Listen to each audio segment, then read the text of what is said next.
Chapter 544. One person to destroy a country? That's a bit too exaggerated. Although Tawny had dealt with some incidents caused by Inhumans before, he didn't think that these Inhumans were very powerful. In his opinion, Inhumans are nothing more than mastering some superpowers that humans don't have, and they are far from the level of endangering the world. In terms of the threat to the world's security, Hydra can throw these Inhumans several streets away. It's absolutely not an exaggeration. Maximus's brother definitely has such ability. If he gets serious, not many countries on Earth can withstand his attack. There are not many enemies that can make Rog pay attention to, and Black Bat King is one of them. Although he hasn't seen Black Bat King yet, and he hasn't officially fought with Black Bat King, he believes that his judgment will not be wrong. This is a powerful Inhuman who can trigger natural disasters such as volcanic eruptions, tsunamis, earthquakes, and other terrifying natural disasters. The pseudo-sound waves he releases can even reach the astonishing lethality of nuclear weapons. If it weren't for the existence of Black Bat King, Ronan, the accuser, would not have chosen to cooperate with Maximus. Instead, he would have directly broken through Adelan City and forcibly subdued all the Inhumans in Adelan City. Well, how sure are you to fight against this guy called Black Bat King? Tawny continued to ask. 50-50. After thinking seriously for more than 10 seconds, Rog gave his answer. 50-50? You mean you're only half sure? Tawny thought that Rog would say that he was at least 70 to 80% sure, but he didn't expect that Rog was only half sure. Half sure is not bad. 50-50 is not something that anyone can do. That's why I dare to say that I'm 50-50 with Black Bat King. If it was a few years ago, I estimated that I wouldn't even have a 20% chance. After drinking the whiskey in the glass, Rog said with a very serious attitude. Although he was serious enough now, Tawny didn't know why, but he always felt that he was hinting at something. Then be careful. Anyway, the information I got now is that those guys in the White House don't intend to let you be arrogant anymore. Your Konoha has gone too far before. Although Tawny wasn't particularly worried about Rog's safety, he still reminded Rog to prevent Rog from being careless. Don't worry, I won't joke around with my life. After knowing that the Adelan City players and Hydra were behind the New York Agreement, he already knew what kind of blow he would face next. After chatting with Tawny for more than an hour in the wine cellar and drinking 2 bottles of top-grade whiskey from Tawny's collection, Rog returned to Konoha's headquarters through the portal. Tawny has clearly expressed his attitude, that is, he will not participate in the action against Konoha. Not only would he not participate, but Vision, Dr. Banner, Natasha, and Scott would also not participate. Rog was not surprised by the decision of Vision and others. Vision is now Tawny's little follower. If Tawny doesn't do it, Vision won't do it either. As for Dr. Banner, as long as Hulk doesn't want to, he doesn't have enough fighting power even if he wants to participate. As for Natasha and Scott, one of them has a grudge against Hydra, and the other is a typical example of someone who takes advantage of others. In addition to them, there were also Captain America Rogers, Colonel War Machine Rhodes, Falcon Sam, and Hawkeye Barton. They either had a military background or owed Nick Fury a favor. Therefore, it was not particularly difficult to understand why they would choose to participate. Even if they exclude things like background and favor, they have been dissatisfied with what Rog and Konoha have done for a long time. In a simple word, Rog and Konoha don't conform to their American values of justice. They didn't have a chance before, so even if they were dissatisfied, there was nothing they could do. And now, their chance has come. Not long after returning to his office, Number 2 received a message from Friday, who had packed everything up. Tawny got some information from the server of the Superhero Action Team, which contains part of the action plan against Konoha and the relevant action personnel. While browsing this information, Rog saw an unexpected person in it. Wakanda, Black Panther. This Black Panther is not the old King T'Chaka who he had fought with before, but his son T'Challa. Didn't I take some of your vibranium at the beginning? Is there a need to hold a grudge? Glancing at Black Panther T'Challa, who only registered his name and other basic information, Rog said with an indifferent expression. For others, Black Panther wearing the vibranium armor is definitely a difficult existence. But for Rog, Black Panther T'Challa is not even qualified for him to personally take action. Now, he was no longer the poor detective who had only a few subordinates. Not to mention fighting with him, even if he fought with his subordinates, Red Tank and others, Black Panther T'Challa may not be able to win. After reading the information provided by Tawny, Rog, who was gradually getting drunk, came to Hinata's room. Time passed day by day. Rog and Konoha, who had made all the preparations, still didn't wait for the next action of the government and the military.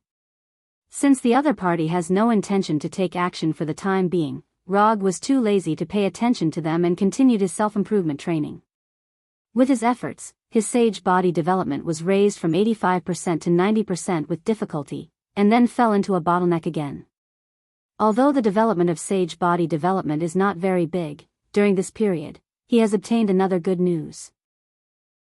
Master of Ninjutsu Research and Development, veteran user of Kekkei Genkai, and the #1 researcher of chakra energy, Hinata, after a lot of research and genius experiments, has successfully developed a Kekkei Genkai that is one step closer to Kekkei Genkai, Dust Release. Kekkei Genkai Elimination, Dust Release is a brand new release that combines the 3 chakra attributes of wind, fire, and earth. Although Dust Release is a Kekkei Genkai Elimination, Dust Release, in the system's exchange page, its exchange price is the same as Kekkei Genkai Manjiki Sharingan and Wood Release, which is 500 ninja coins. In terms of price, Dust Release does not show the position that Kekkei Genkai Elimination, Dust Release should have. However, this may also be related to the number of ninjutsu that Dust Release has. In the system's exchange page, there are only 2 ninjutsu related to Dust Release. One is Dust Release, Primordial World Stripping Technique, and the other is Dust Release, World Stripping Technique. Although the number is not much, the power of these 2 ninjutsu is not weak at all. It can even be said that they are a little bit of cheating. Chapter 545.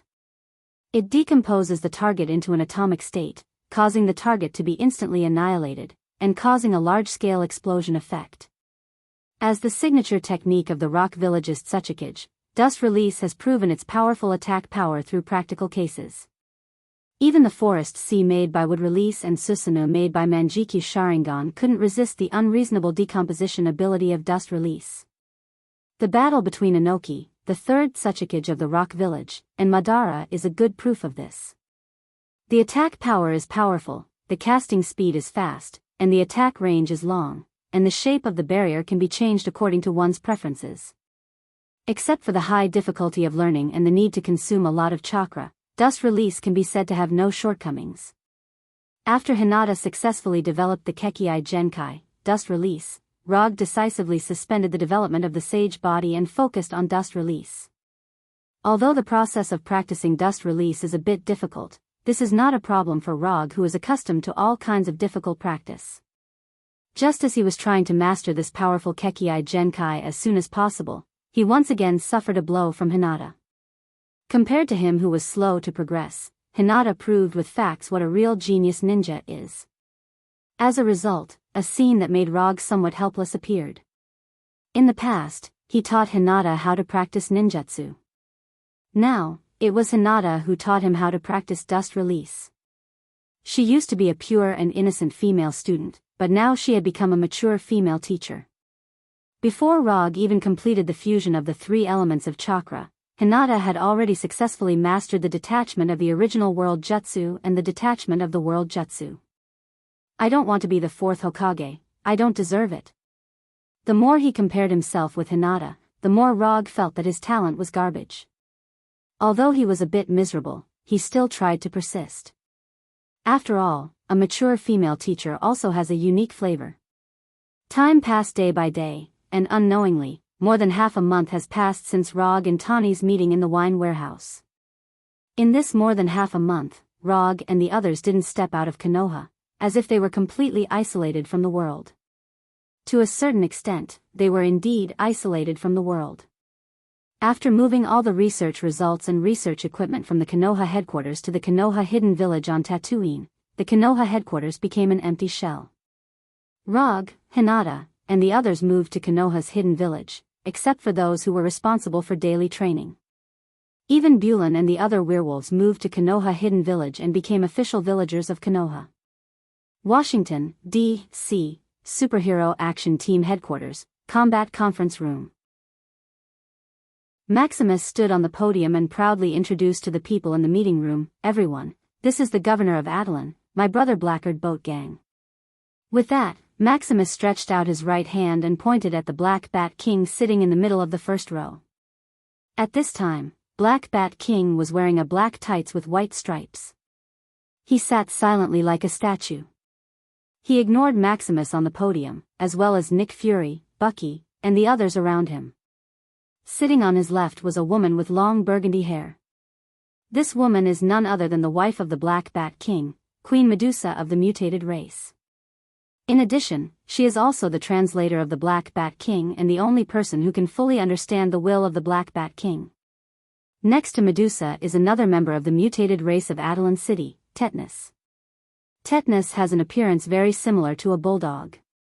Of course, this is the case without considering their size. Strong muscles, a body more than 1 meter tall, and a slightly honest appearance. At this time, Tetanus was lying on the ground lazily, ignoring Maximus on the stage and the other people in the meeting room like the Black Bat King. Maximus didn't mind the ignorance of the Black Bat King and Tetanus, and continued in high spirits, "Rog, who doesn't know the immensity of heaven and earth, will be dealt with by my brother, the Black Bat King. As for his giant wolf named Fenrir, it will be dealt with by Tetanus. What you need to do is to deal with the remaining subordinates of Rog. For example, this abomination who stole the military's research results and betrayed the military, as well as the former members of the Thunder Secret Service team, Red Tank, Moonstone, and others." As he spoke, the photos of Abomination, Red Tank, and others appeared one by one on the huge display screen in the conference room. Next to their photos, there were some brief introductions of them and the response plan developed by the Superhero Action Team. Abomination, Red Tank, Moonstone, Punisher, Dr. Connors, Venom, Quicksilver, Scarlet Witch. Every time a photo appeared, Maximus would give a detailed introduction and make corresponding arrangements.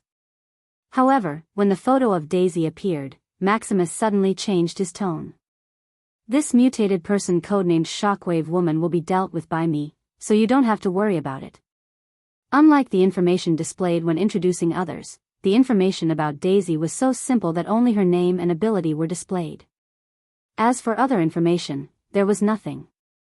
The so-called response plan was a complete blank. Nick Fury and the others didn't know how Maximus was going to deal with Daisy, who had a powerful shockwave ability, but they all acquiesced to Maximus's approach. Just as Maximus was about to end Daisy's segment immediately, the Black Bat King, who had been indifferent, suddenly turned to look at Medusa beside him. It only took a second or two for Medusa to fully understand the Black Bat King's meaning and said slowly, "Leave Daisy to me." This is also Bly's intention. The black bat that Medusa mentioned was Blackguard, the Black Bat King. This was a small nickname between the husband and wife. "No. This Daisy must be dealt with by me. This is something we've already agreed on." Maximus frowned and said in a dissatisfied tone. As soon as he finished speaking, the Black Bat King glanced at him expressionlessly. Then, he quickly changed his words. "Okay, I'll leave Daisy to you." After this small episode with Daisy, the meeting ended quickly. Nick Fury, Bucky, and the others all received their missions. Even Rogers, Falcon Sam, and the others from the American team who did not participate in the meeting were also assigned tasks. The war against Rog and Konoha officially began at this moment. Chapter 546. Tatooine. Konoha Hidden Village. Naruto Training Room. On the metal-made wall, there were holes of various sizes, round or square, deep or shallow. Under the careful teaching of Hinata, Rog finally mastered the only two ninjutsu of Dust Release. Dust Release, Detachment of the Primitive World Jutsu, and Dust Release, Boundary Detachment Jutsu. When he once again constructed a transparent cylindrical barrier between his hands, Artificial Intelligence Number 3, who was in charge of the operation of Konoha Hidden Village, sent him the latest news from Konoha's intelligence agency headquarters.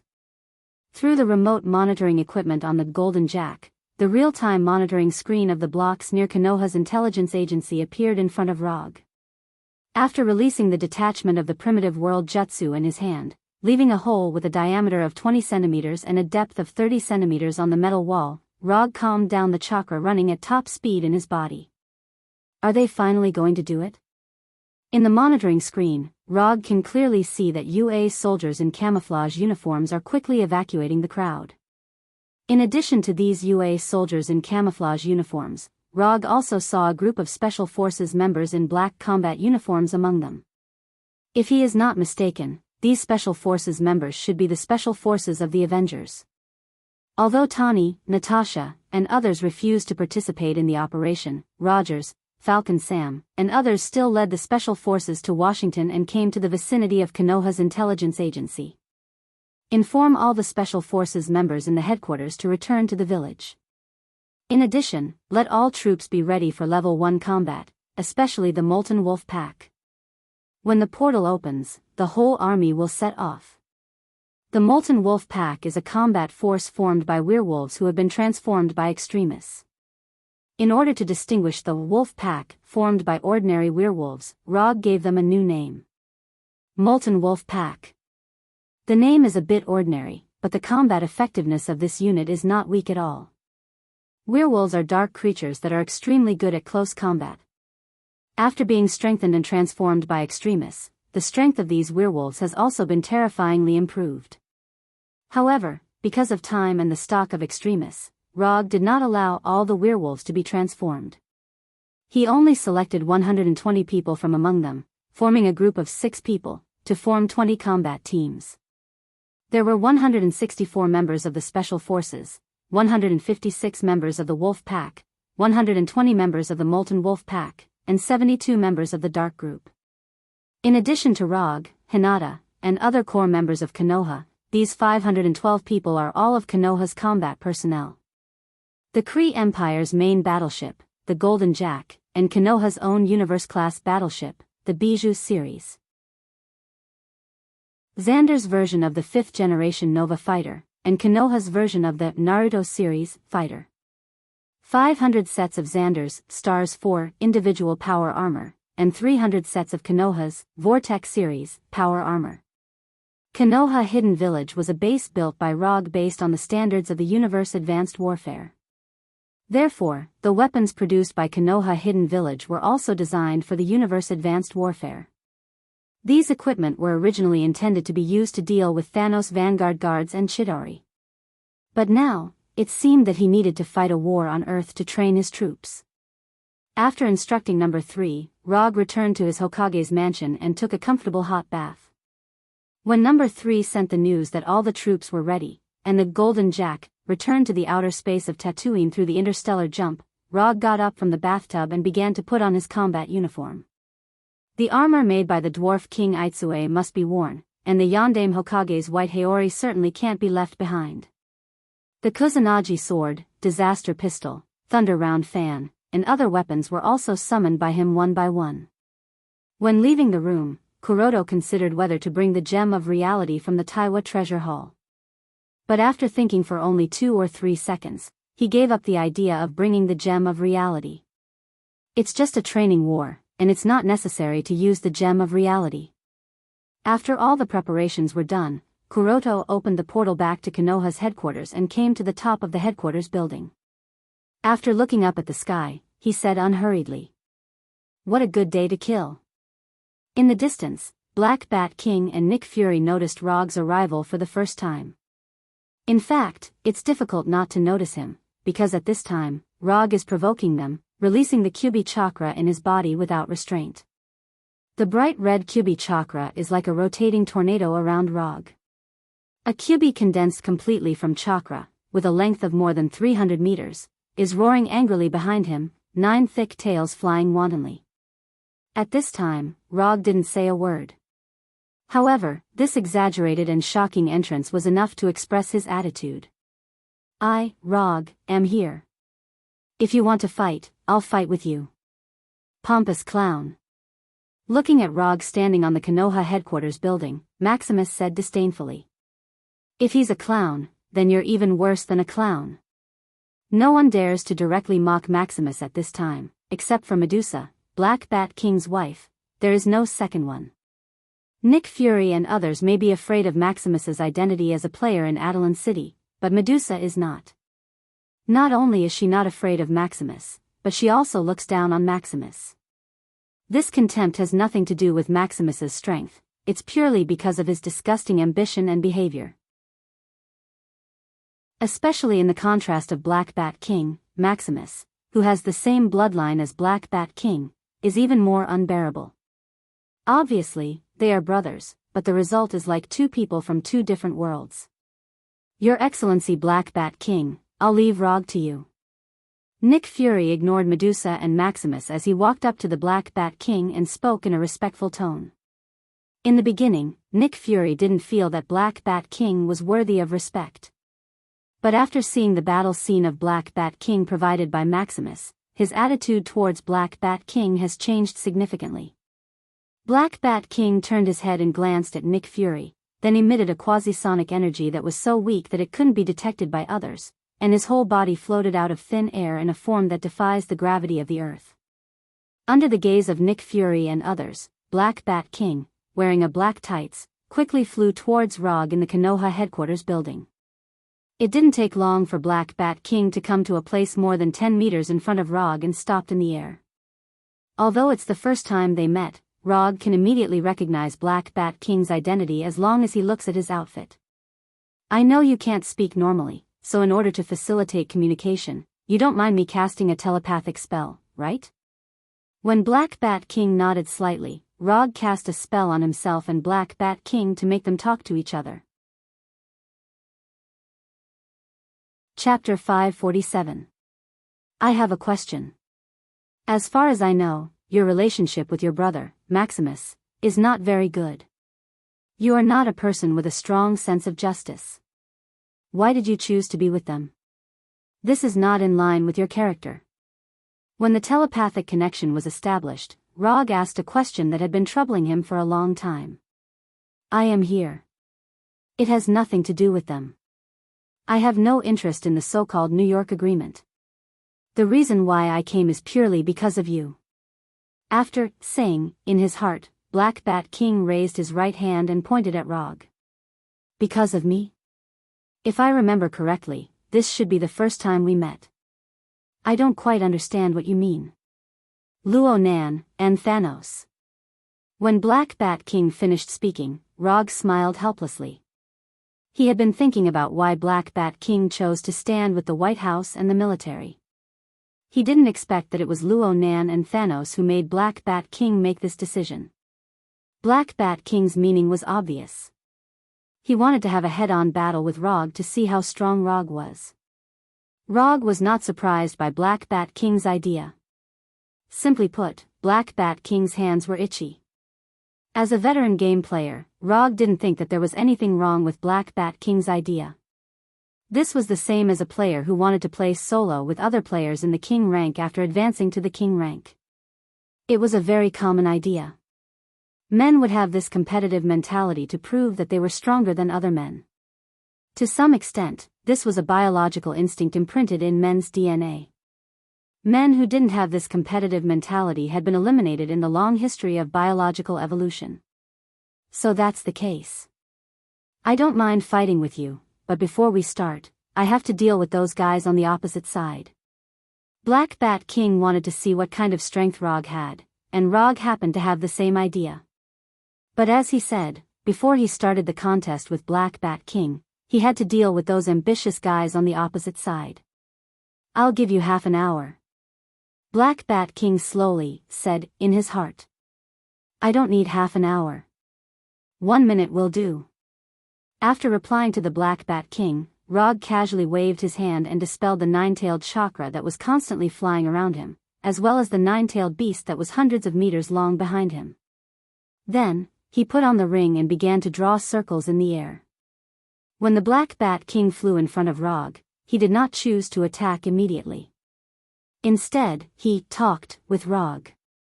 Nick Fury, who was in charge of the field command, realized that something was wrong.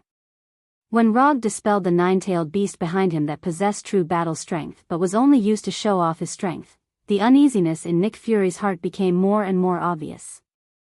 As a former top agent, Nick Fury trusted his intuition very much. In his past career as a special agent, his intuition had saved his life more than once, allowing him to survive many, certain death, situations. What's wrong? Is there something wrong? After being ridiculed by Medusa, Maximus decisively chose to stay away from Medusa and came to Nick Fury's side. After seeing Nick Fury's expression become more and more serious, he silently asked, "Are you sure your brother, the Black Bat King, agreed to help us deal with Rog?" Nick Fury, who frowned, did not look at Maximus, and asked in a serious tone, "Of course I'm sure, this was proposed by my brother." After hearing the words, "proposed," from Maximus, Nick Fury knew that this time, they miscalculated again. After suppressing the dissatisfaction in his heart, Nick Fury turned his head to look at Maximus and said word by word, "Do you know why you can't compare to your brother? It's not because your awakened superpowers are different, but because you are a brainless idiot." Nick Fury snarled the word idiot. If it weren't for the fact that killing his own people before the war would affect morale, Nick Fury couldn't wait to shoot Maximus in the head now. Under the watchful eyes of the public, being called an idiot in public was undoubtedly a slap in the face for Maximus, who cares about self-esteem very much. No, not just a slap in the face, but it was equivalent to stepping on his face with his foot and rubbing it against the ground repeatedly, and finally spitting on his face. "What are you doing?" Just as Maximus was about to ask Nick Fury what he meant, for huge, circular portals with golden sparks appeared over the Konoha headquarters. These were 4 huge portals with a diameter of hundreds of meters. Through the portal, a slightly gray sky could be seen.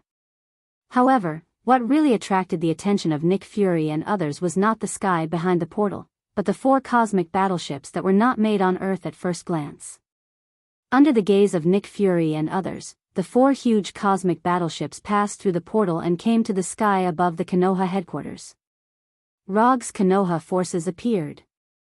When the Golden Jack lined up with the 3 Bijou series battleships, and the giant cannons of the battleships were shining with various lights, Rog's voice was transmitted to the ears of everyone present through sound transmission magic. "Aren't you afraid of Konoha's power? Aren't you worried that Konoha's power can't be controlled by you? Don't you want to take all the power for yourself and let this country that claims to be righteous become the ruler of the earth?" Rog's voice was not loud, and his tone was very calm, but everyone present could feel the extreme dissatisfaction in his heart. Or in other words, contempt. "What I give to you is yours. If I don't give to you, you can't take it." After that, Rog slowly raised his right hand, then waved it down. There was no need for him to say anything. The moment his right hand fell, all the cannons and long-range attack weapons on the 4 battleships shone with the light of fire at the same time.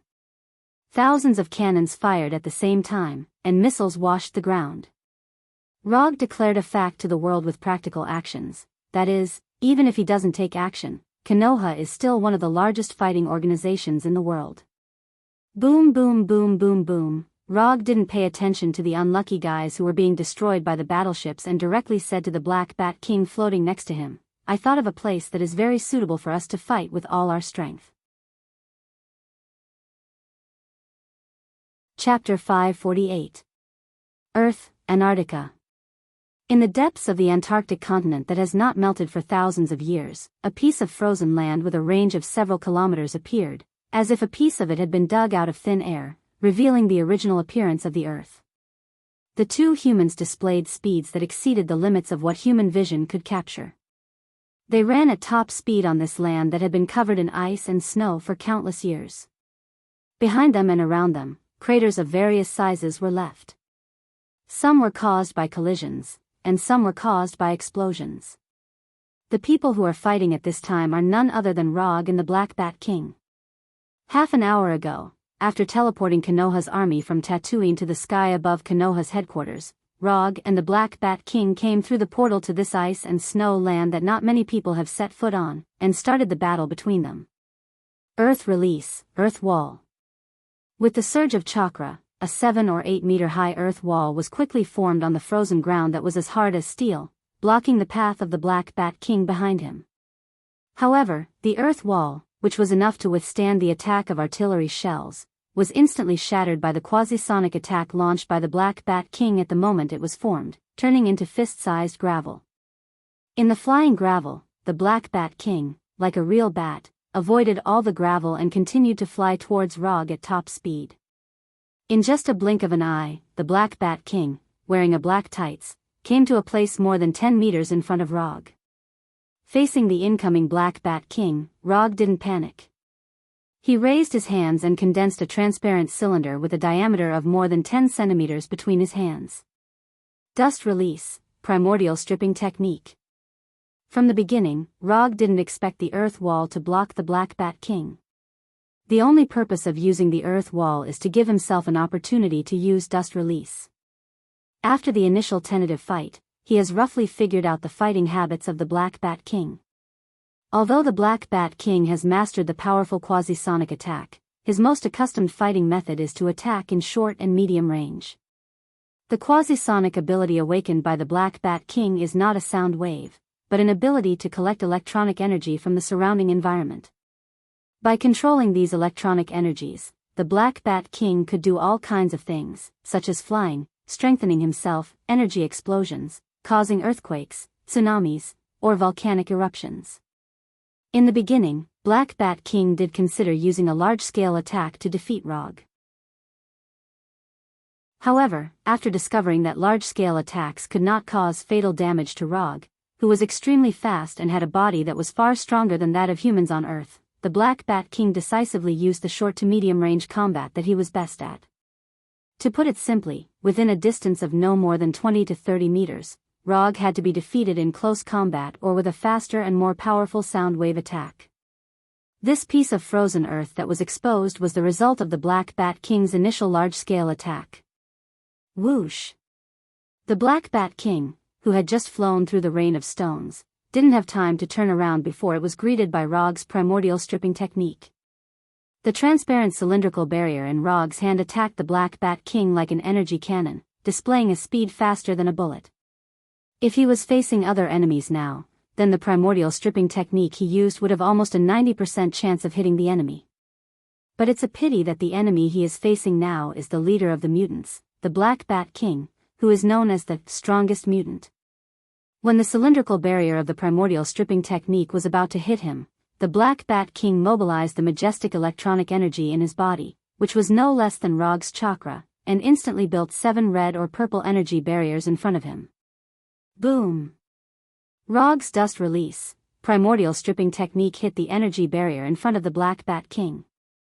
Then, there was a huge explosion more terrifying than an intercontinental long-range missile.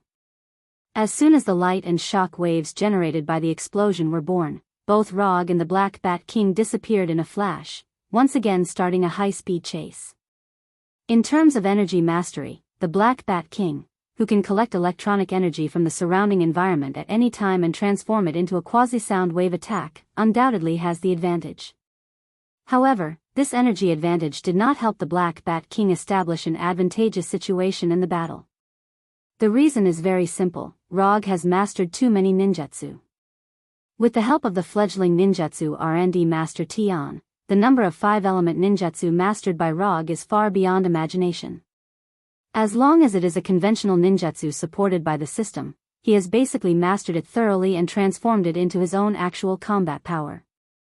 In such a case, Rog, who has 0.65 chakra, is like a ninjutsu battery with infinite ammunition supply, throwing out ninjutsu attacks one after another at a crazy speed.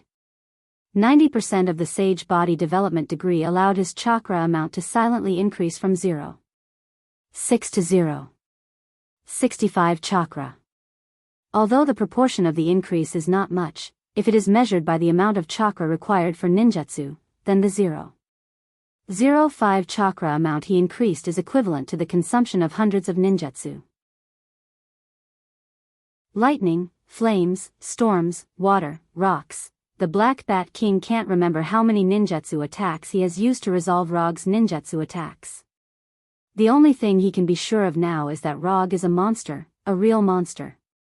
He had never thought that the humans on Earth would possess such astonishing strength.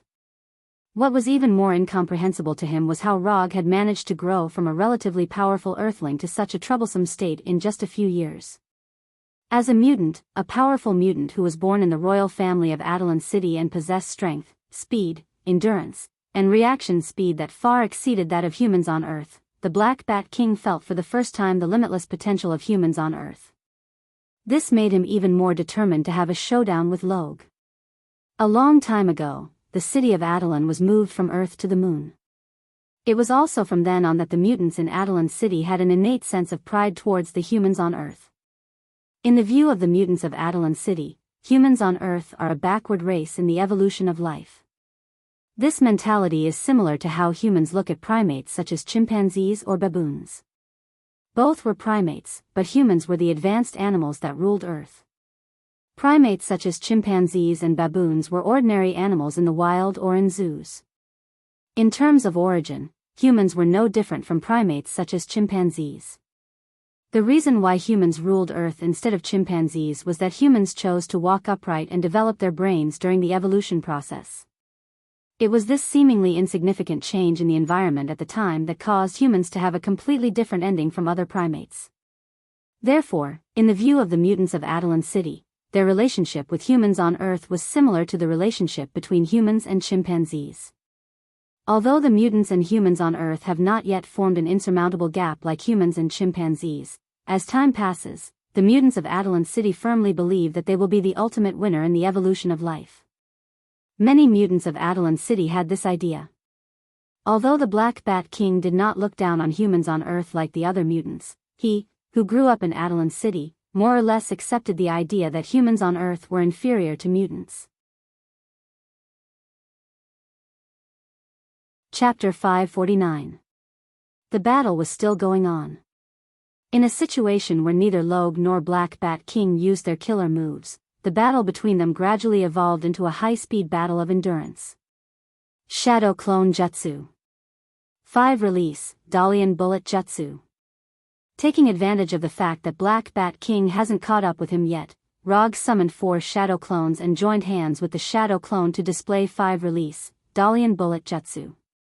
In the blink of an eye, 5 ninjutsu attacks containing fire, thunder, water, wind, and other attributes attacked Black Bat King in the rear. Although Black Bat King was facing 5 attacks at the same time, he didn't pay too much attention to Rog's 5 Release, Dalian Bullet Jutsu. In the previous battle, he had used Quasi-Sonic Wave to resolve Rog's attack more than once. Therefore, from his point of view, Rog's attack this time was no different from the previous ones. If there was any difference, it would be that the number of ninjutsu was slightly more. However, just as Black Bat King tried to continue to use Quasi-Sonic Wave to resolve Rog's attack, an accident happened. At the moment when the 5 ninjutsu were about to hit him, they took the initiative to change the trajectory of the attack and intertwined with each other in a way that defied common sense. Is he out of control? Seeing this scene, Black Bat King's first reaction was that Rog was out of control. But this thought just emerged and was thrown to the back of his mind. If Rog was really out of control so easily, then he wouldn't have been unable to defeat Rog until now.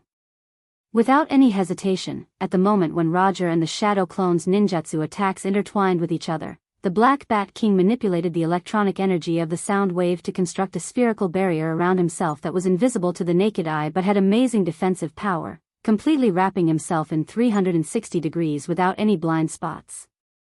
Black Bat King's intuition is very keen. When he wrapped himself in the spherical barrier, the 5 ninjutsu that were intertwined with each other reached a critical point, and a terrifying chakra explosion was born. Rumble. This was an amazing explosion like a small nuclear bomb explosion.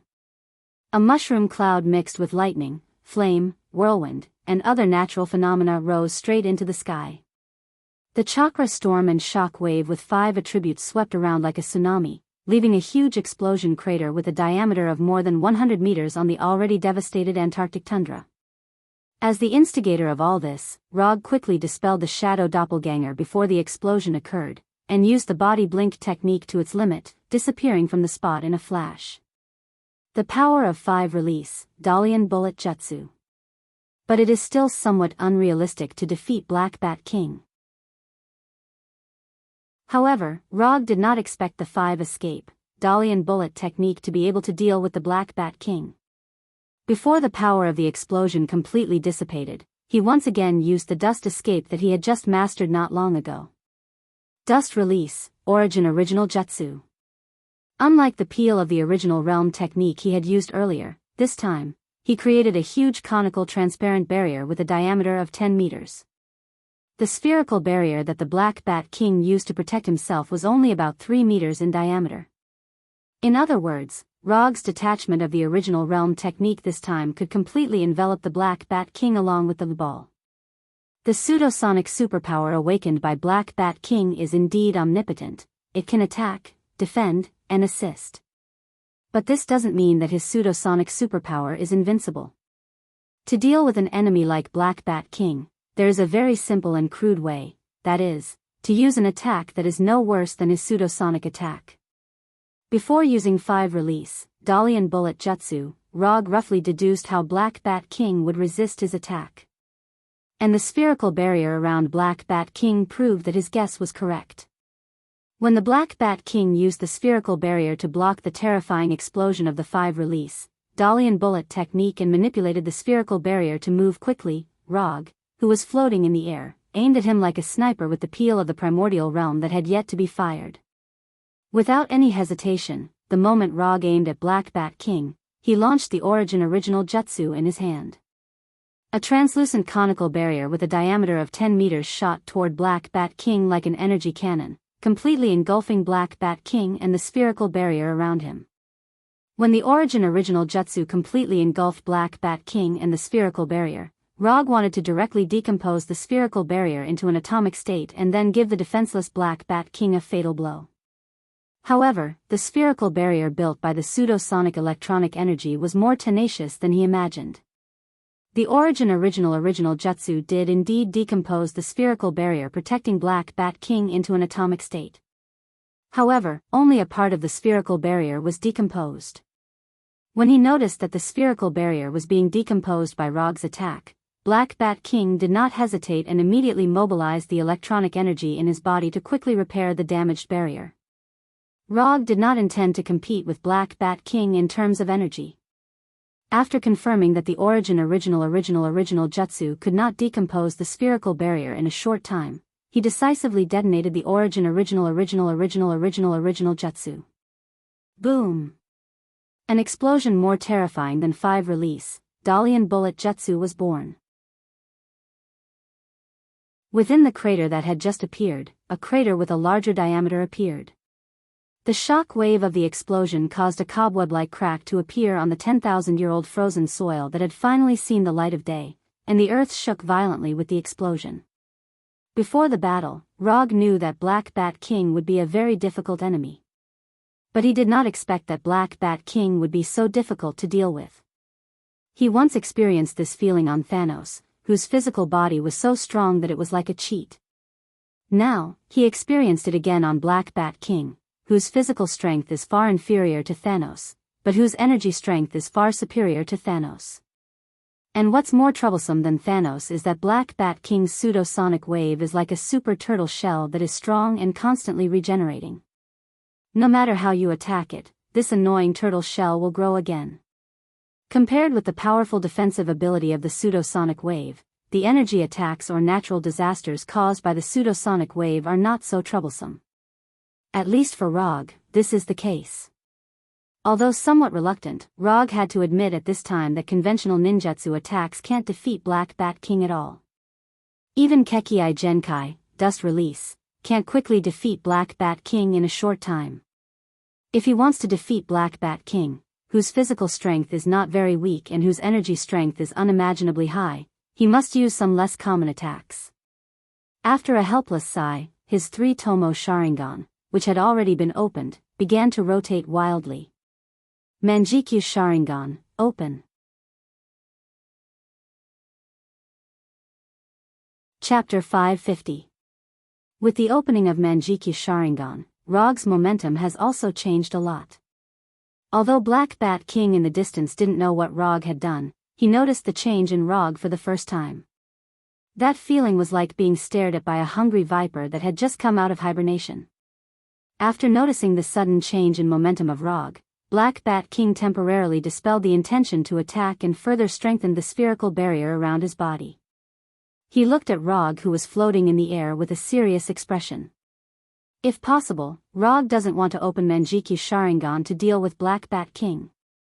However, Black Bat King's sound wave was so tricky that he had to use Manjiki Sharingan.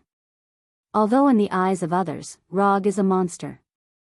But compared with Black Bat King and Thanos, these guys who are blessed by God, he feels that he is at most an ordinary person who is more lucky and more willing to work hard. Looking at Black Bat King and Thanos, you can know what is the peak. After opening Manjiki Sharingan, Rog took a deep breath, and the chakra in his body began to run wildly. Susanoo.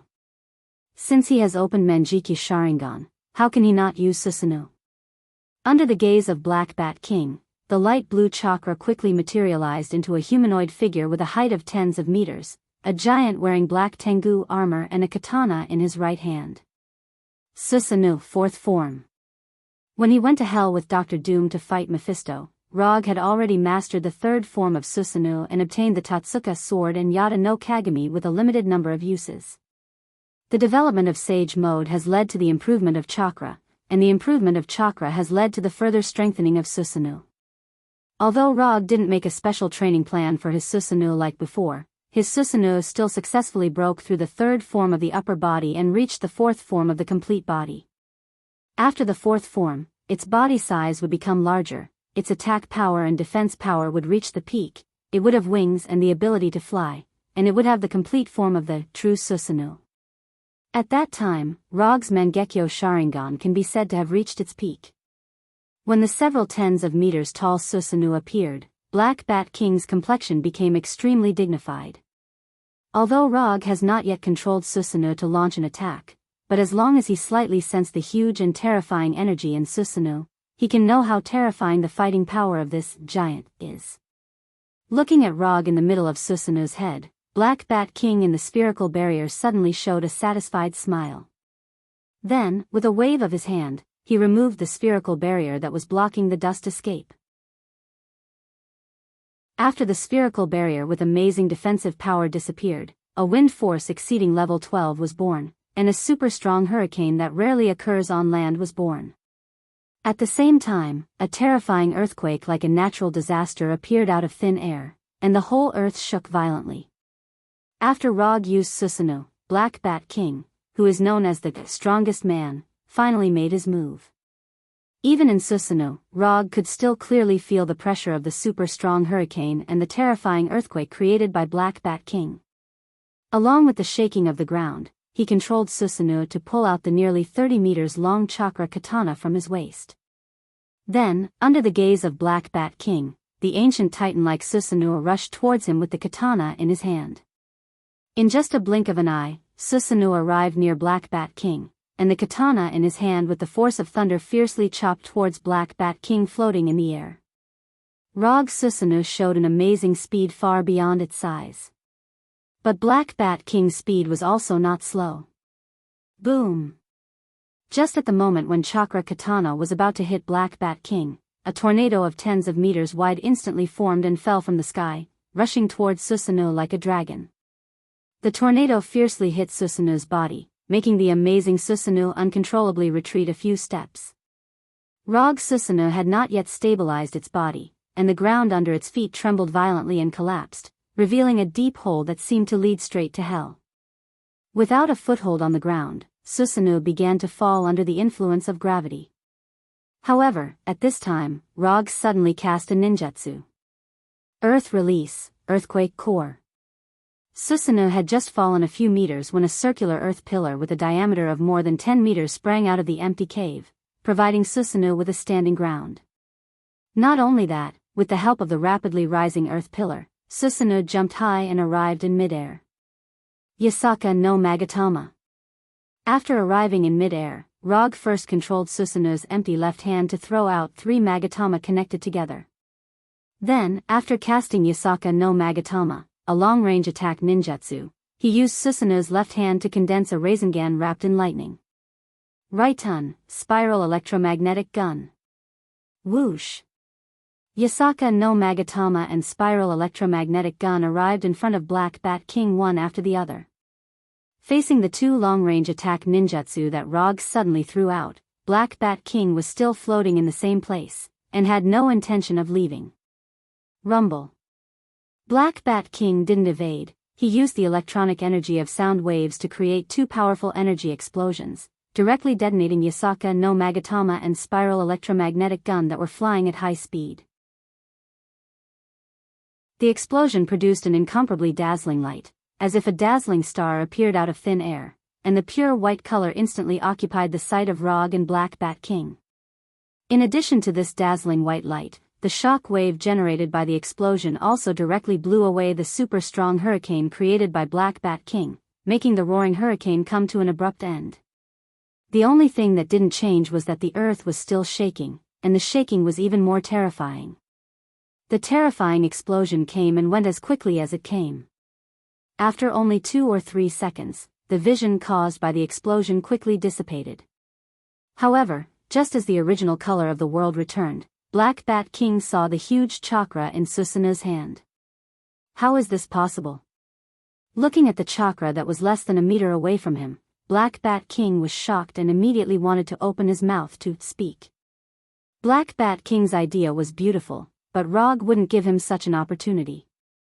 It wasn't easy to create the current advantage, and Rog wouldn't let Black Bat King continue to release pseudo-sound waves. The chakra katana, which doesn't focus on sharpness, slashed the waist of the Black Bat King and sent him flying like a baseball. Chapter 551. Until he was hit, Black Bat King still couldn't understand how Susano, which was still in the air just now, came in front of him without him noticing, and waved his katana at him. But now he didn't have much time to think about this problem.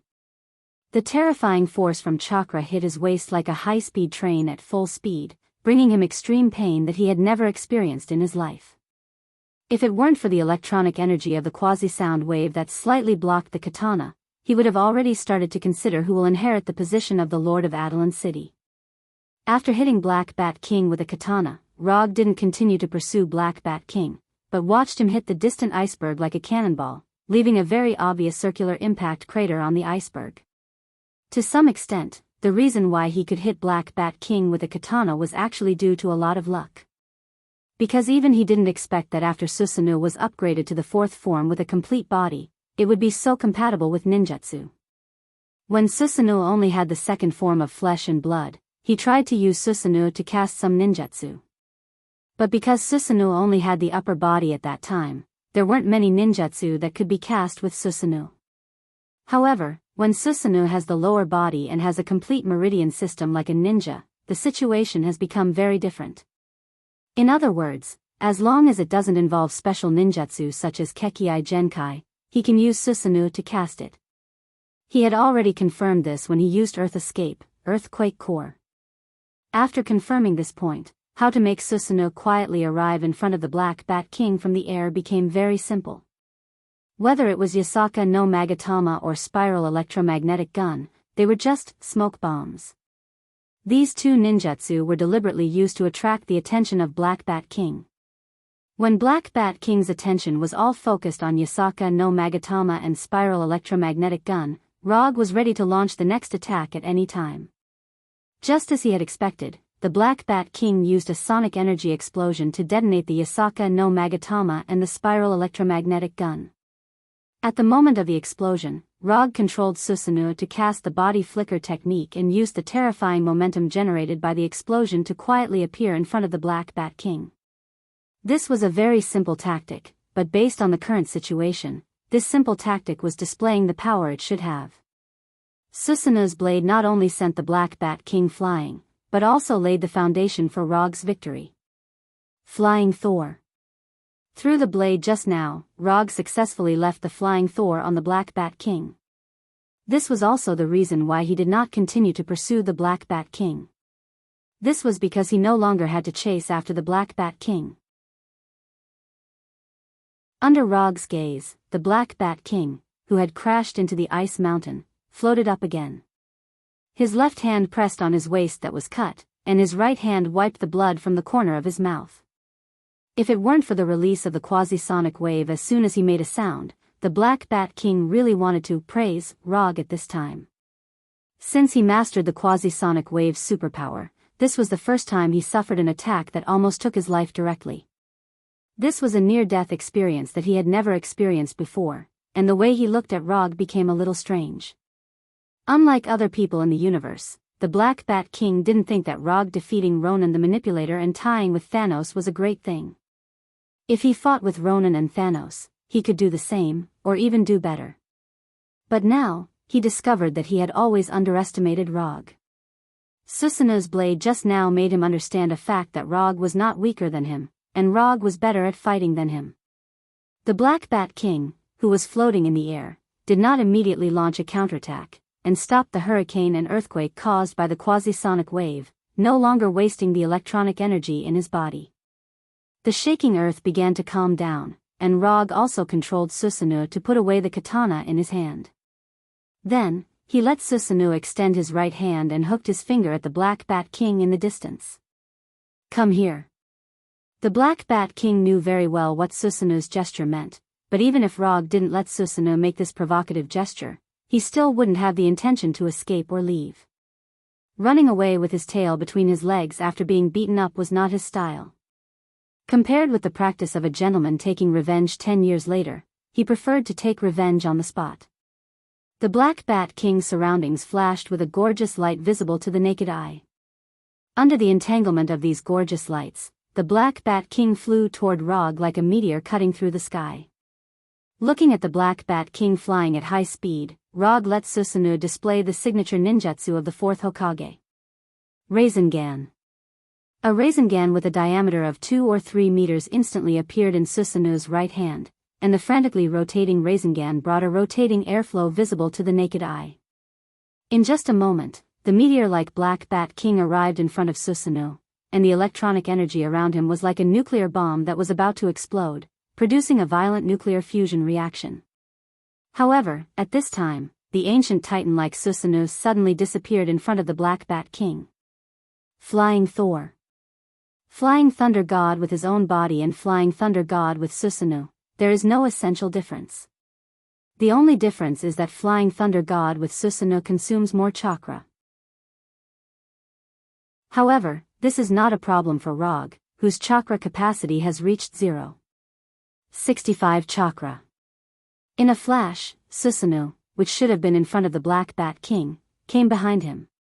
At the same time, the Rasengan in Susanu's hand fiercely hit the energy barrier formed by the Black Bat King's body. Boom! The Black Bat King, who was flying at high speed, was hit by the Rasengan, and his whole body hit the ground heavily, leaving a huge crater on the hard frozen ground.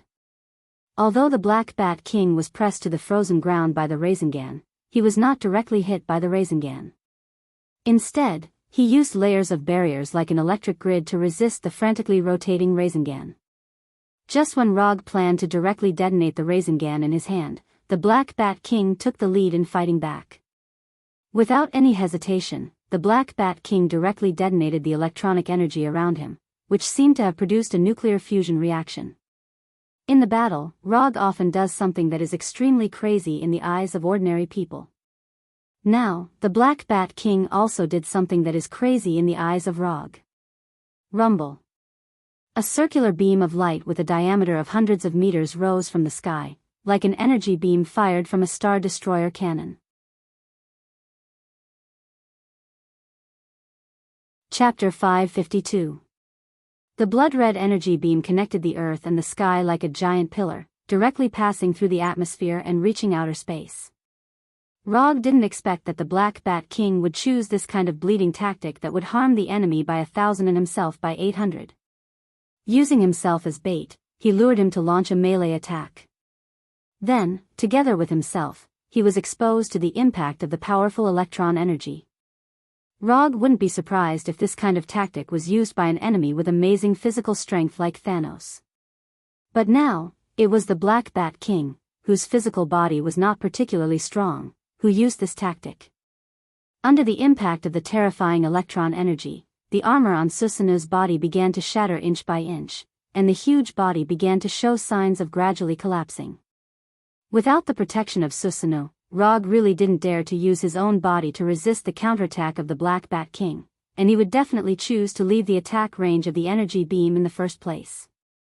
But now, he has no intention of leaving at all. Isn't it just an injury for an injury?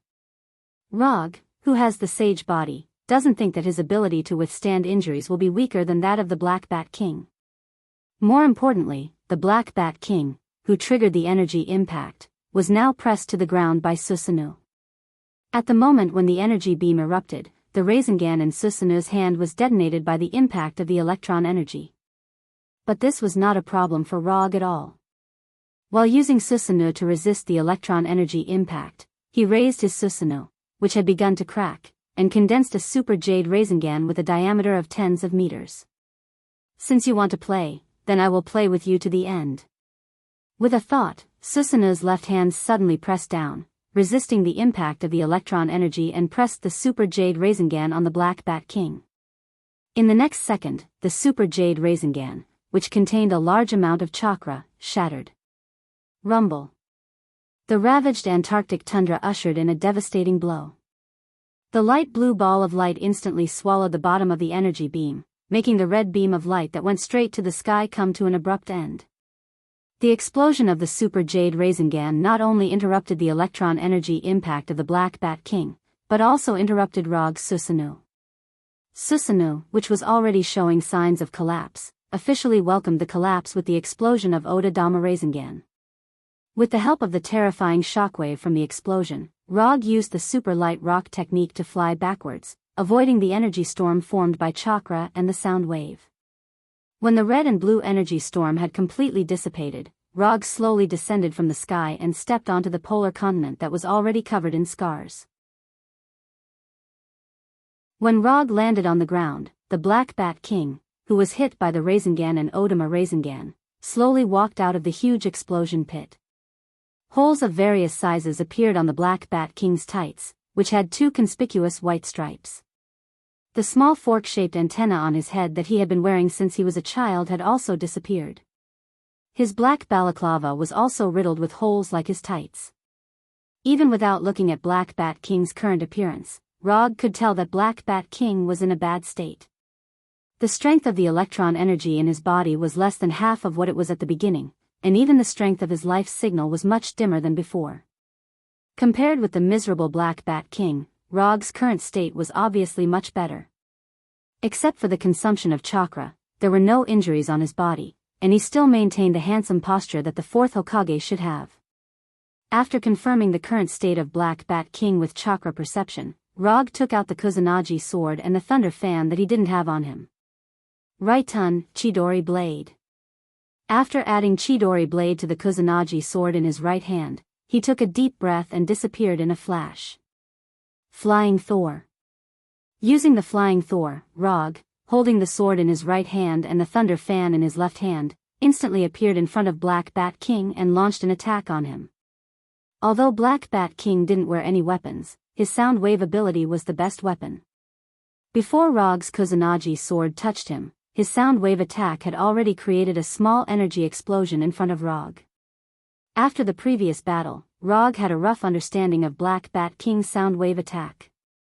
Apart from those fancy natural disasters and energy barriers, Black Bat King's sound wave attack can be roughly divided into two types. One is a large-scale attack that needs to be prepared in advance, but the power and range are larger. The other was a small instant cast attack like the one he was seeing now. Simply put, it's the difference between ordinary skills and big moves. Whether it's ordinary skills or big moves, Rog didn't intend to use his own body to experience them. This was also the reason why he was attacking with the circular fan. The thunder fan made of vibranium can't block Black Bat King's big move, but it can block these instant ordinary skills without any problem. After blocking Black Bat King's grenade-like energy explosion with the thunder fan, Rog's Kusanagi sword once again appeared in front of Black Bat King. Asterisk clang. Asterisk after the small energy explosion was blocked by the thunder fan, Black Bat King decisively gave up the idea of continuing to attack Rog. Instead, he used electronic energy to create a hexagonal energy barrier to block Rog's lightning-fast sword. Black Bat King didn't have much combat experience, but that didn't mean he wasn't good at close combat. It wasn't wrong to use a shield-sized energy barrier to block Rog's sword, but he had overlooked a very important issue. That is, in close combat, giving the initiative to Rog was an extremely unwise thing to do. The goddess of death, Hela, had a deep understanding of this. Rog didn't care at all that his Kusanagi sword was blocked. With a light twist of his left wrist, the thunder fan that he used as a shield turned into an offensive weapon in the blink of an eye. When Rog used the Kusanagi sword and the thunder fan to perform a different type of two-blade attack, Black Bat King finally understood how unwise it was to give the initiative to Rog. The Kusanagi sword was like a thunderstorm coming at him, not giving him any chance to breathe. Shield-sized energy barriers appeared one after another, and then were broken one after another. Even with his extraordinary dynamic vision, Black Bat King gradually couldn't keep up with Rog's attack rhythm. The silver-white Kusanagi sword and the thunder fan turned into afterimages in his eyes, attacking him from all angles.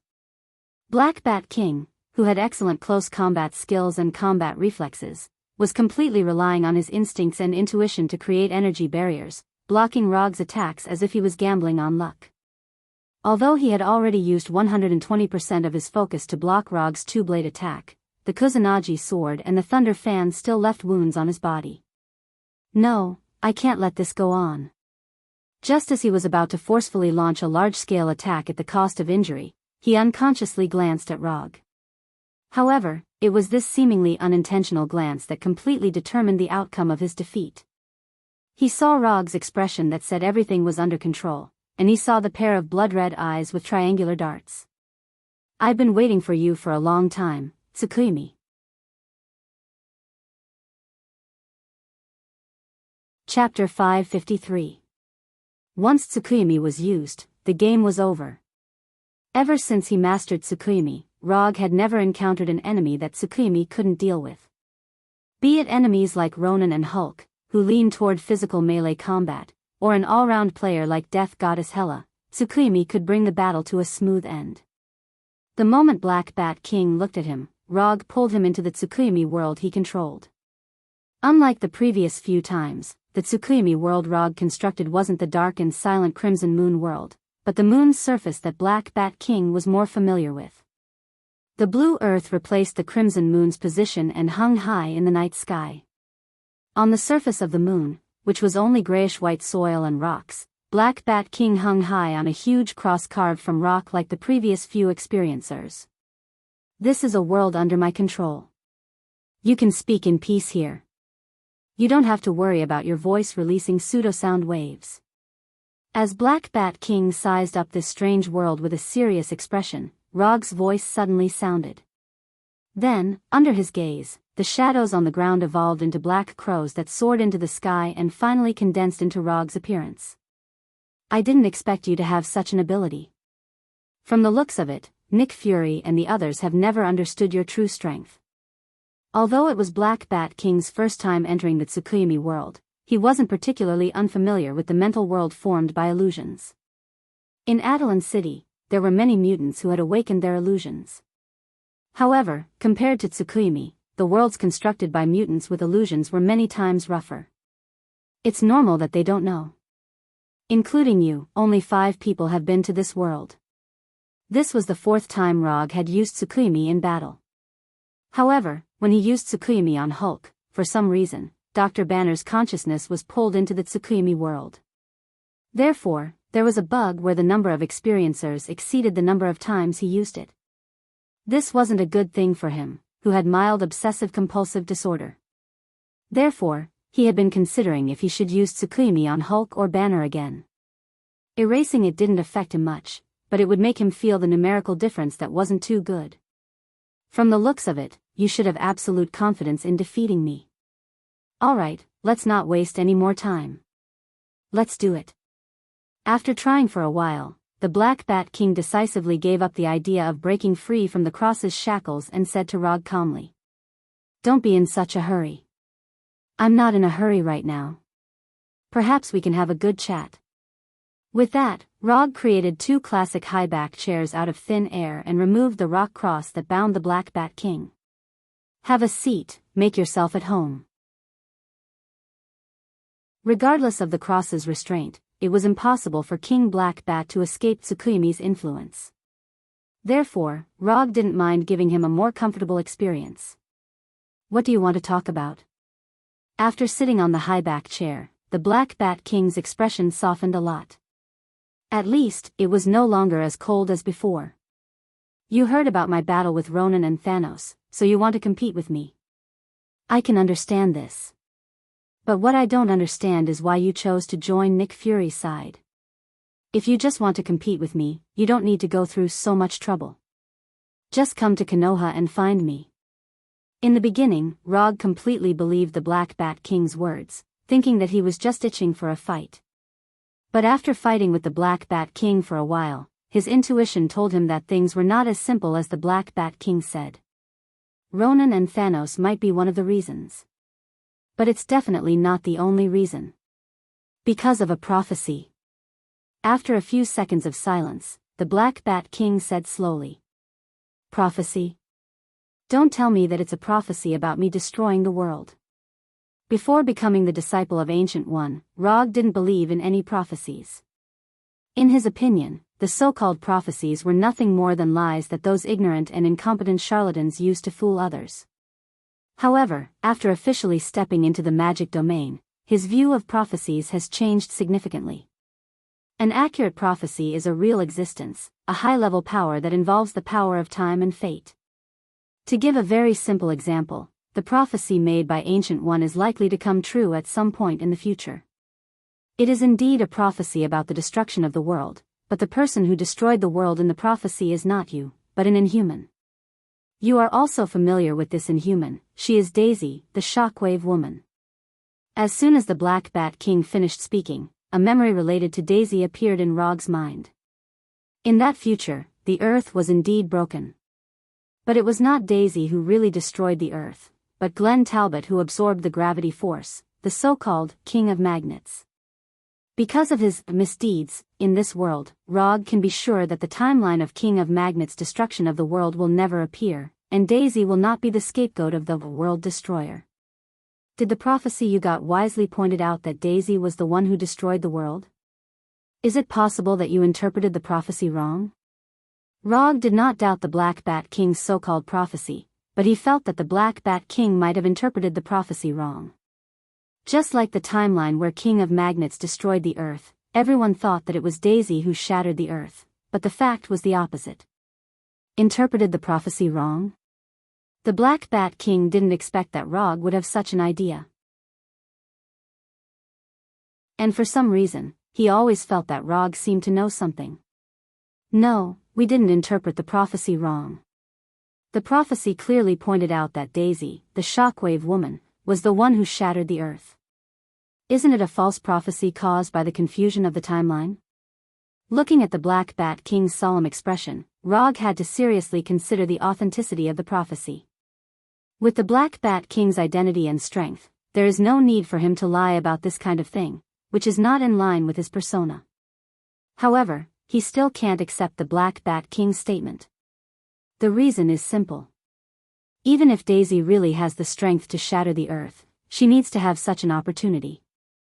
Earth looks quite ordinary on the surface, and the other civilizations in the universe basically treat Earth as a backward planetary civilization.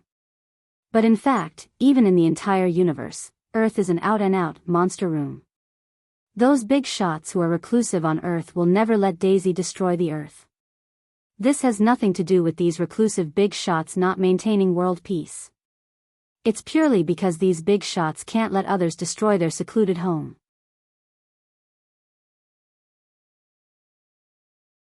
Chapter 554.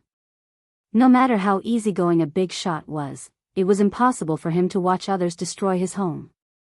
Looking at Rog, whose face was filled with disbelief, Black Bat King continued, I know this matter looks unbelievable, but so far, all the prophecies made by the prophet have been verified without exception.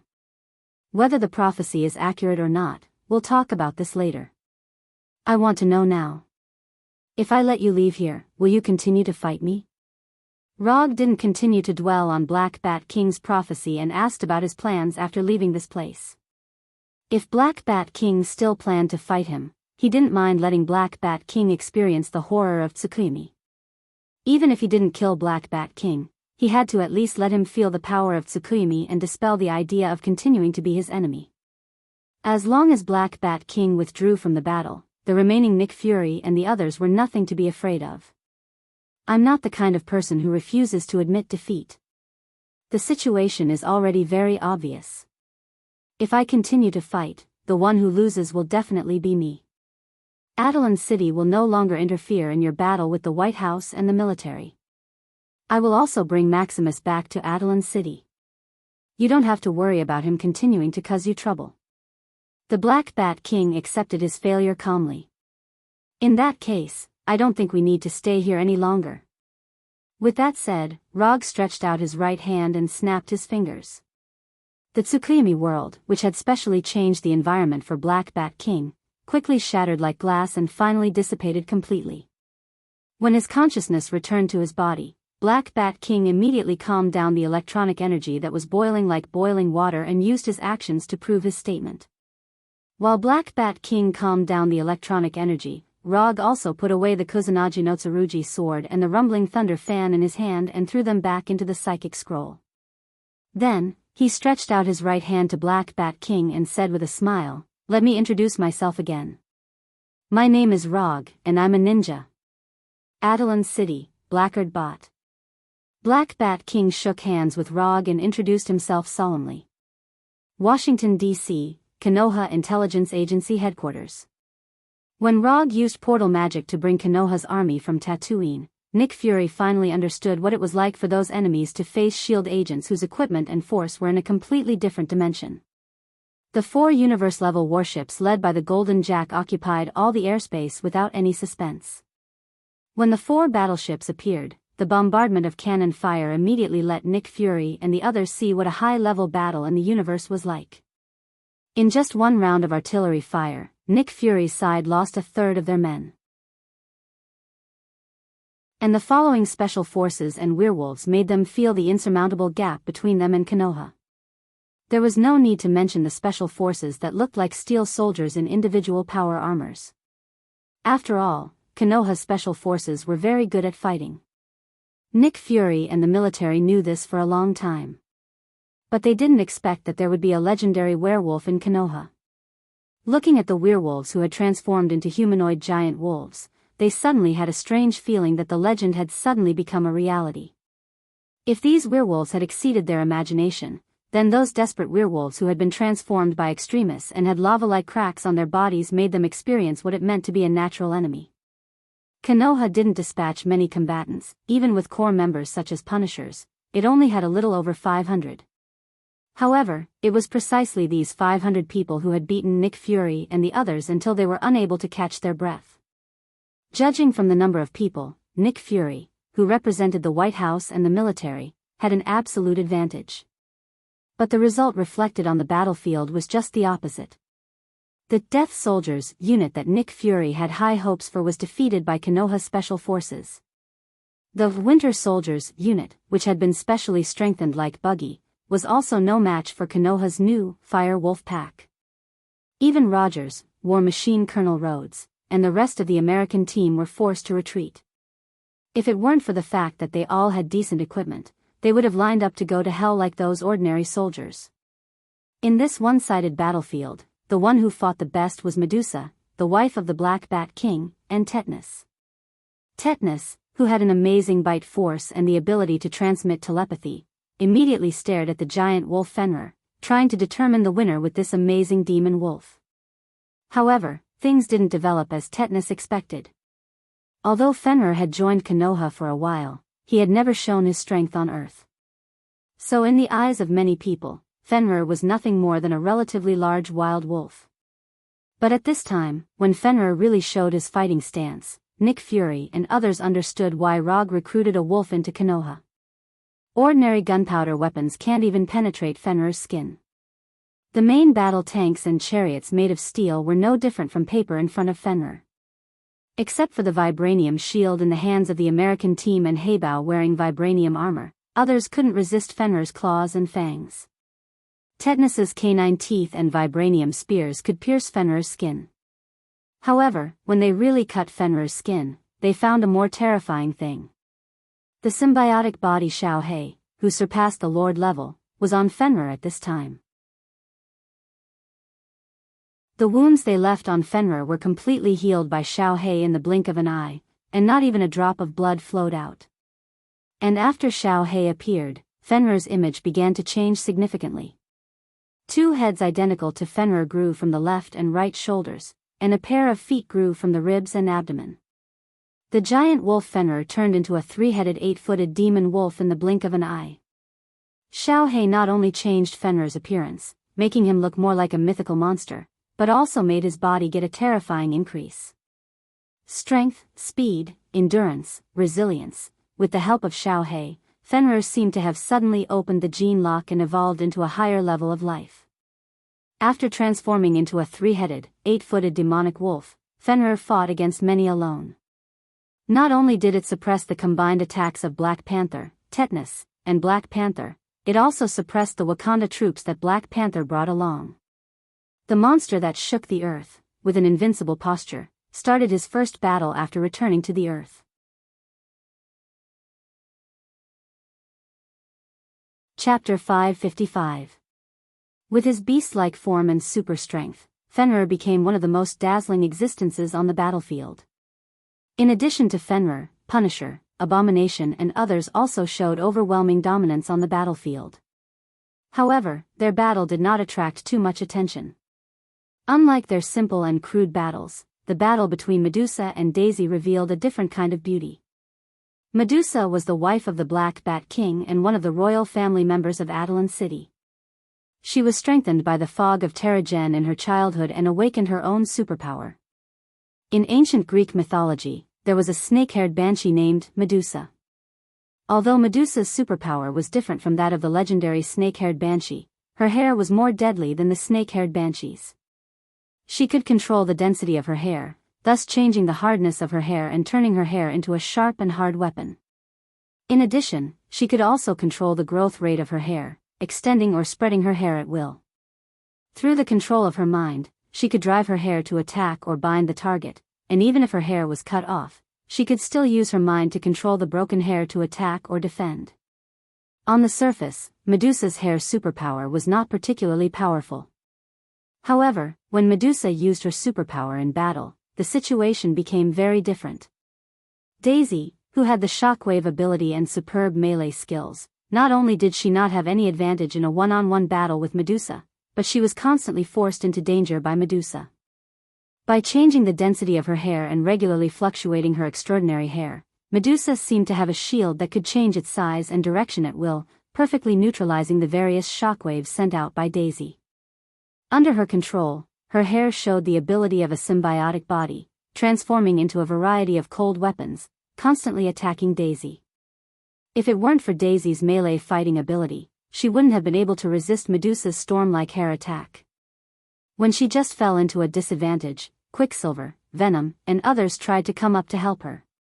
But he didn't know what Medusa said to Daisy, but Daisy refused the help of Quicksilver and others and insisted on a fair one-on-one battle. Although Quicksilver and others didn't understand Daisy's decision, they finally respected Daisy's decision and no longer intervened in the battle between the two of them. "Aren't you going to help her? She can't hold on much longer." On the roof of an inconspicuous building, Black Bat King spoke to Rog through telepathy. "Don't underestimate Daisy. She's one of the few people who have received my personal guidance."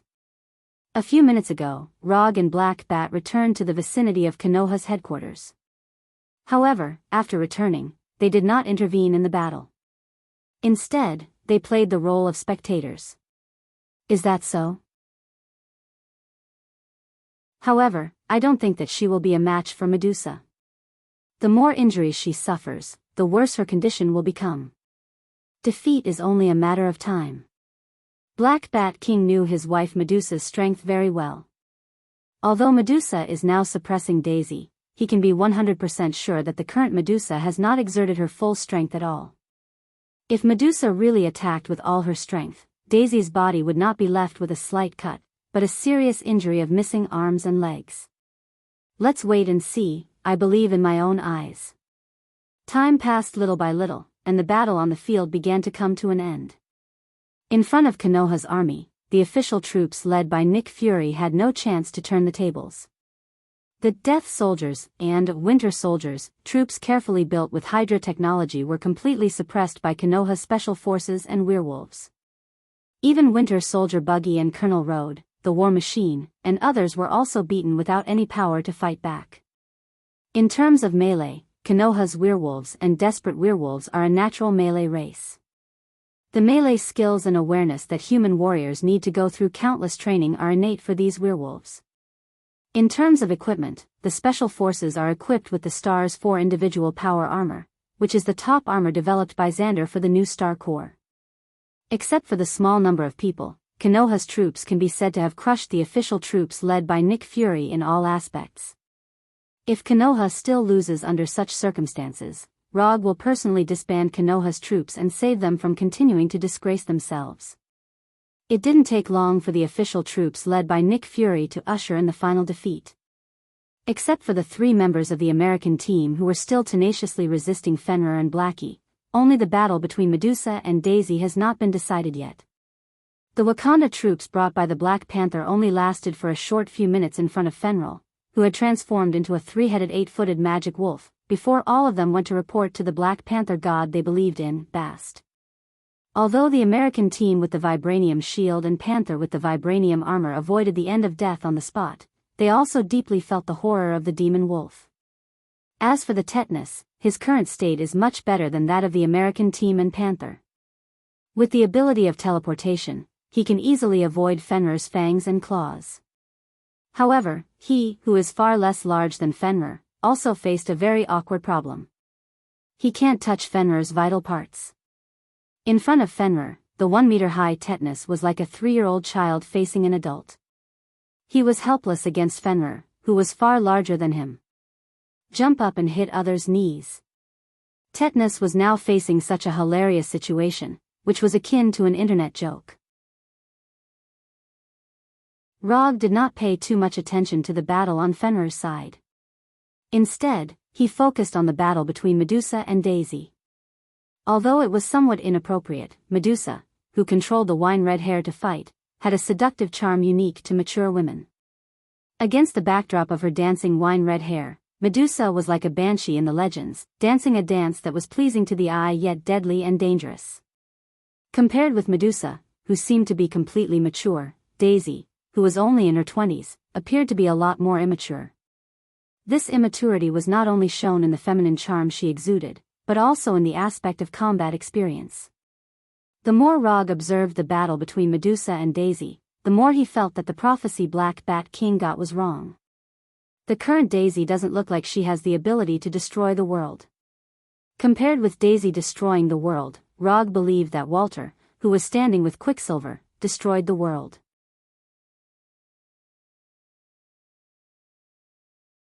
Chapter 556.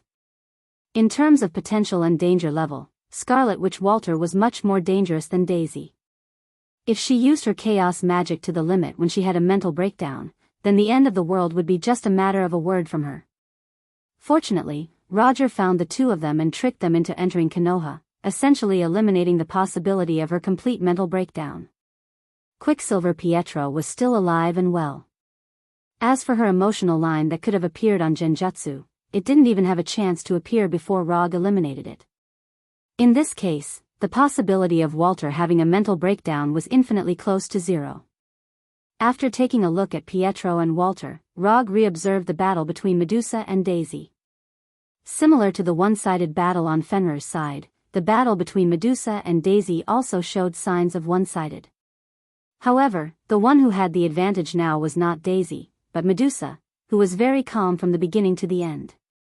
Just looking at the awakened superpower, Medusa was no match for Daisy. But Medusa used practical actions to prove that there was no weak superpower, only weak users.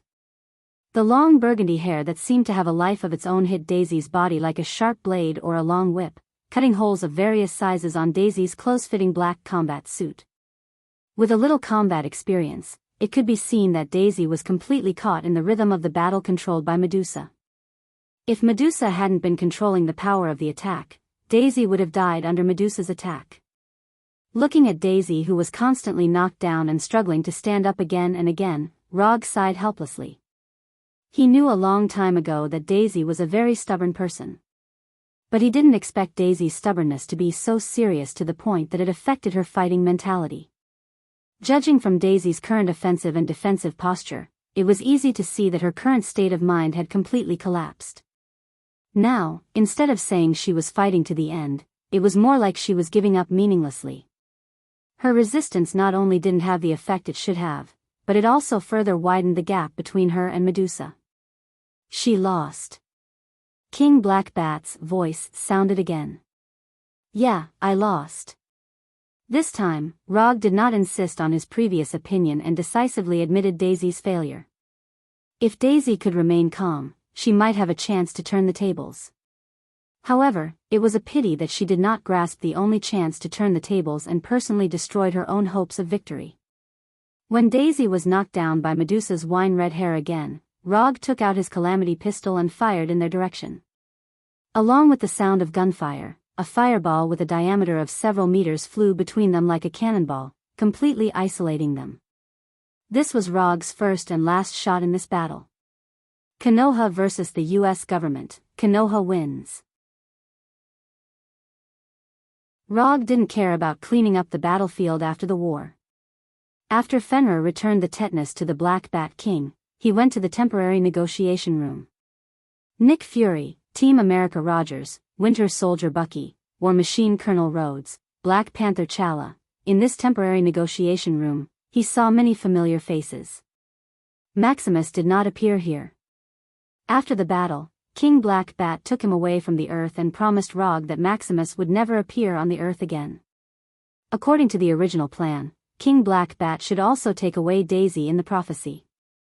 However, this plan completely disappeared after he lost to Rog. How does the mechanical prosthesis feel? It shouldn't be worse than your original hands and feet. Although Nick Fury disguised himself well, Rog could see at a glance that Nick Fury's broken right arm and right leg were replaced with mechanical prostheses. It's just that he doesn't know if he used Hydra's technology or Wakanda's technology. Don't waste time, just say it. What do you want? From the fact that Rog didn't let Konoha's army kill them, Nick Fury knew that Rog must have other plans. Otherwise, they wouldn't have the chance to sit here alive. Not bad, you have the consciousness of a loser. Don't say that I bullied you. This time I only have 2 requirements. First, with the location of Konoha's intelligence agency as the center, all the surrounding blocks belong to Konoha. As for whether you use Konoha to expand or establish a special military zone as an excuse, I only want this area to be completely under Konoha's control. Second, I want the White House and the military to publicly issue a statement supporting Konoha's attack on Wakanda. My requirements are just these 2, isn't it very simple? After that, Rog patiently waited for Nick Fury's answer. Strictly speaking, his 2 requirements are not troublesome, but they are a bit insulting. First of all the blocks near Konoha will be assigned to Konoha, which is basically equivalent to completely ceding these areas to Konoha. The UA is no stranger to this practice of establishing military zones in other countries, because they have always treated other countries like this. It's just that this time, it's their turn. If Rog's first request is a little bit of a slap in the face, then his second request is to put the UA's face on the ground and step on it. Asking the White House and the military to publicly issue a statement supporting Konoha's attack on Wakanda doesn't seem difficult, but in fact, it's a naked murder. Whether it's a country or an underground gang, they all abide by a very simple rule. That is, as the boss, you need to protect your subordinates. Although Wakanda is not a subordinate of the UA, it's one of the countries that supported the New York Agreement, and it's the only country that sent troops to support the UA. Konoha wanted to retaliate against Wakanda, and this was understandable. But if the White House and the military publicly support Konoha's military retaliation, then the meaning is different. As long as this statement is released to the public, it will basically confirm the fact that the UA betrayed its allies and couldn't protect its subordinates. This will be an unprecedented credibility crisis for the UA, who has been trying to become the world's overlord. I can't give you an accurate answer now, and this is not something I can decide. Nick Fury's expression turned extremely ugly. He thought that Roger would at most ask for some resources and power as compensation, just like the last time. But he didn't expect that Rog didn't play by the rules at all. Thinking of this, he unconsciously turned his head and glanced at the current king of Wakanda in the negotiation room.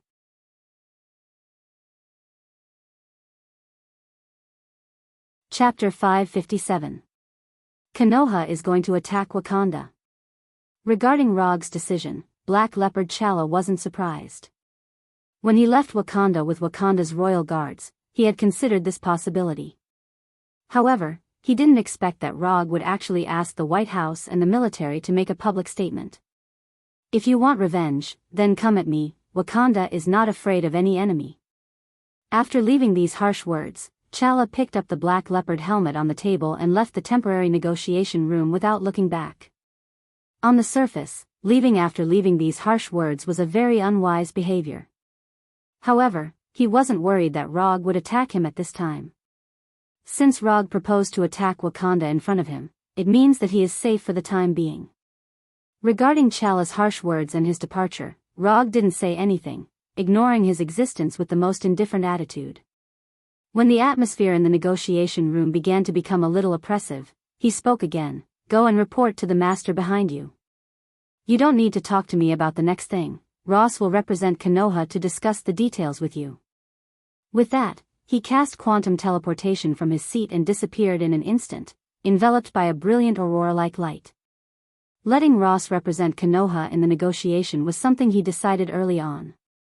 Although he doesn't put the power of the government and the military in his eyes, this doesn't mean that he will completely ignore them.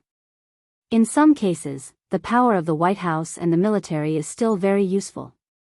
And he also intends to take advantage of this opportunity to insert a nail into the White House and the military. Ross, who once served as the Secretary of State and Air Force Vice Admiral, is a very suitable candidate. He has already convinced Ross before, promising him that Konoha will fully support him to return to the political arena after the victory. As a price, Ross will also completely become the spokesperson of Konoha in the official system, using the power in his hands to escort Konoha. Normally, Ross, who has a military background, is unlikely to agree to Rog's request. However, after experiencing 2 ups and downs in his life, Ross is no longer the pure military man he used to be. For some things, if you never had them, then you wouldn't be too obsessed with them. However, once you have it, you will never be able to accept the feeling of losing it. It was the same for everything from power and money to gaming rankings. A person who had once held supreme power would not tolerate the sudden loss of all his power. A person who had once ascended to the king rank would not allow himself to fall to the gold rank. Rog gave Ross the opportunity to regain power, but the price was that Ross became Konoha's puppet. After using quantum transmission to return to his office in Konoha's building, Rog picked up the phone and called Dr. Doom, who was far away on the other side of the earth. I've taken care of everything on my side. How's your god-slaying plan going? Konoha's attack on Wakanda wasn't just a military retaliation against Black Panther T'Challa. In addition to letting other countries know that there is a price to pay for being enemies with Konoha, Rog also intends to let Konoha receive Wakanda's vibranium resources. Of course, he also doesn't intend to let go of Black Panther god Batet, who has been sheltering the Wakanda royal family. In order to avoid his and Doom's god-slaying plan causing displeasure to Ancient One, Rog explained his plan to Ancient One from the beginning. Just pay attention to propriety. This was Ancient One's reply after knowing that he was going to attack Black Panther god Batet. Ancient One's acquiescence also made him determined to attack Black Panther god Batet. We still need to wait. Although Batet is just a primitive animal god, it is a higher-level life form anyway. It will not be easy to deal with it. Doom knew about the existence of Wakanda a long time ago, and he also knew that there was a Black Panther god in Wakanda who had lived for many years. But he never had the idea of attacking Wakanda, let alone having crazy ideas such as slaying gods. The reason is simple. Lavinia, which he rules, is too far away from Wakanda, where the Black Panther god is located. There is not even the simplest communication between the two countries, let alone conflict. However, when Rog took the initiative to find him and proposed the crazy god-slaying plan, and promised to share the profits after the god-slaying plan and send a part of the vibranium to Lavinia, he began to feel tempted. He doesn't need to intervene in Konoha's war against Wakanda. All he has to do is to cooperate with Rog to deal with Black Panther god Batet. Small effort, big return, and the risk is not very high. Under such circumstances, he has no reason to refuse Rog. Then let me know when you are ready. I will let Konoha start military operations against Wakanda first. After that, Rog hung up the phone. The news that Konoha defeated the official forces quickly spread. Just as people were talking about how the dispute between Konoha and the officials would end, Konoha took the initiative to open military operations against Wakanda. At first, people didn't quite understand why Konoha would declare war on a backward agricultural country like Wakanda. However, when the battle between the Black Panther and the Royal Guard spread, the pretense that Wakanda has maintained for thousands of years was completely removed. For a while, Wakanda, Black Panther, vibranium, and other information attracted the attention of the whole world. Of course, the reason why the information about Wakanda spread so quickly was that Konoha added fuel to the fire. After about a week of repeated wrangling, Ross used legal means to return to his position as the Secretary of State. At the same time, under his vigorous efforts, Konoha's military restricted area was successfully established, and the White House and the military reluctantly issued a vague statement of support. Although the content of the statement was somewhat different from what Rog imagined, and even played with low-level means such as word games, he didn't take it to heart. As long as this statement was released publicly, his purpose was achieved. Regarding this point, whether it was him or the White House, they were all very clear about it. With this official level of support, Konoha's army, which has been completely reorganized, began to head to Wakanda. This time, Rog didn't open the portal to let Konoha's army directly reach Wakanda, but used a more complicated route. Konoha's 4 universal-level battleships will rise from Washington to outer space, and then fly from outer space to Wakanda. In terms of efficiency, this method is far less efficient than the portal magic. But the advantage is that it can make other countries understand that Konoha's universal-level battleships are advanced battleships with real space warfare capabilities, and they are just superficial, like S.H.I.E.L.D.'s helicarrier.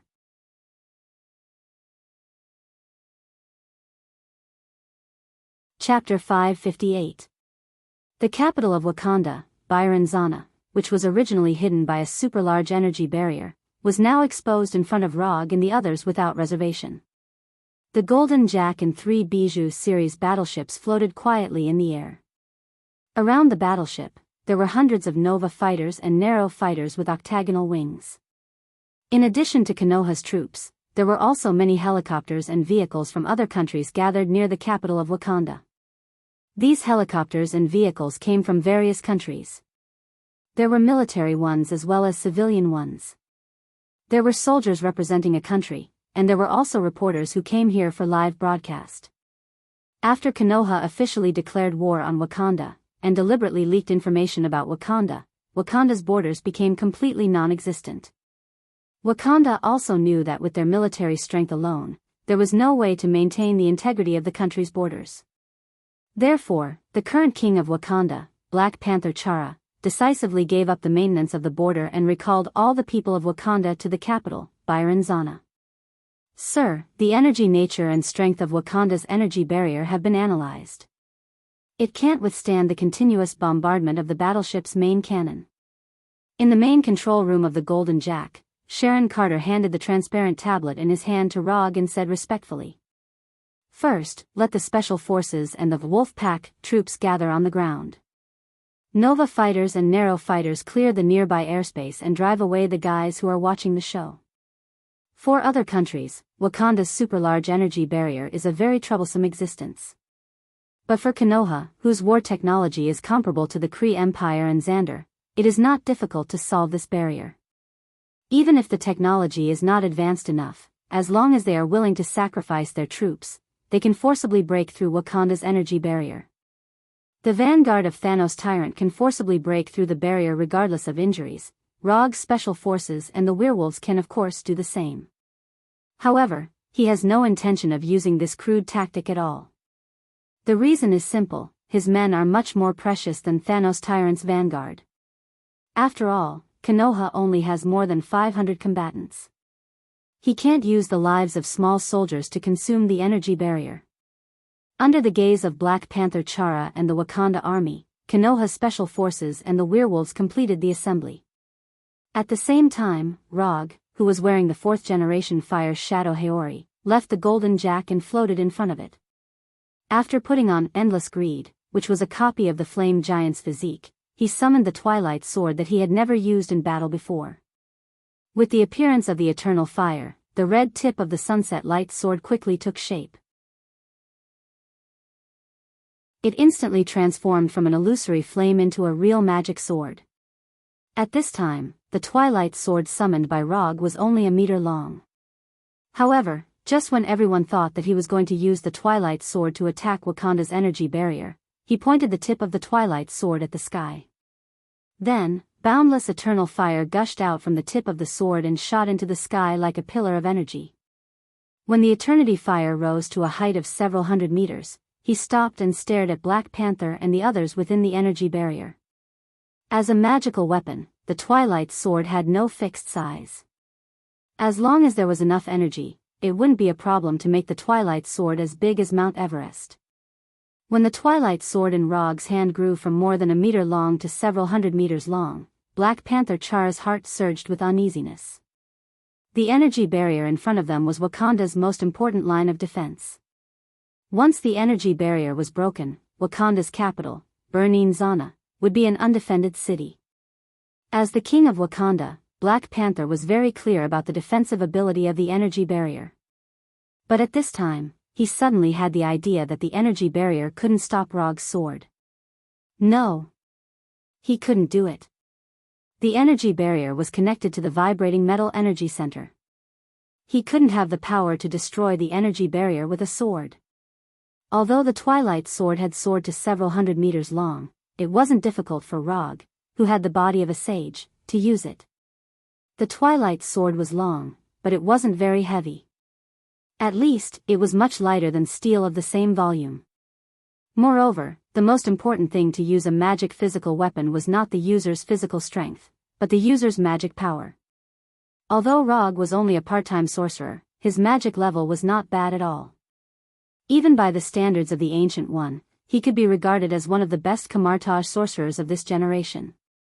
After looking at the total number of Wakanda troops in the energy barrier, Rogue swung his right hand down forcefully and slashed the Twilight Sword, which was several hundred meters long, directly at the energy barrier in front of him. This was a simple slash that even a 3-year-old child could do. However, when the Twilight Sword with the red tip hit this huge hemispherical energy barrier, a magical scene was born. The area where the Twilight Sword came into contact with the energy barrier instantly gushed out with orange-red flames that blotted out the sky. These flames that gushed out seemed ordinary, but they showed an amazing spreading speed. In less than a second or two, these flames completely covered the hemispherical energy barrier, turning Wakanda's energy barrier into a huge burning fireball. The flames gushing out of the Twilight Sword not only covered the energy barrier, but also completely blocked the sight of Black Panther and others. If they looked out from inside the energy barrier at this time, all they could see was a 360-degree flaming sky with no blind spots. Just as everyone looked at the scene in front of them with an incredulous look, a sound like glass shattering continuously sounded. These cracking sounds coming from all directions were not loud, but it was enough to attract people's attention. Boom! Within a few seconds, a loud sound like a balloon bursting sounded. After the sound, the burning fireball quickly collapsed, and the flames that blotted out the sky rushed to the ground like a waterfall. Just when all the Wakanda people, including Black Panther, thought that they were about to be attacked by a sea of fire like the end of the world, these flames that fell from the sky rushed toward the Twilight Sword like a tornado. Rogue did intend to use Wakanda to establish his dominance, but he did not intend to massacre the city. It was not difficult to completely destroy Wakanda, but this was not in line with his habit of maximizing benefits.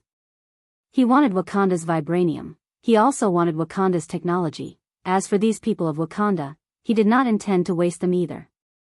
After using the Twilight Sword to retract all the flames, Rog let the Twilight Sword return to its original length of more than 1 meter. Then, he pointed the tip of the sword at Black Panther T'Challa. All troops, attack.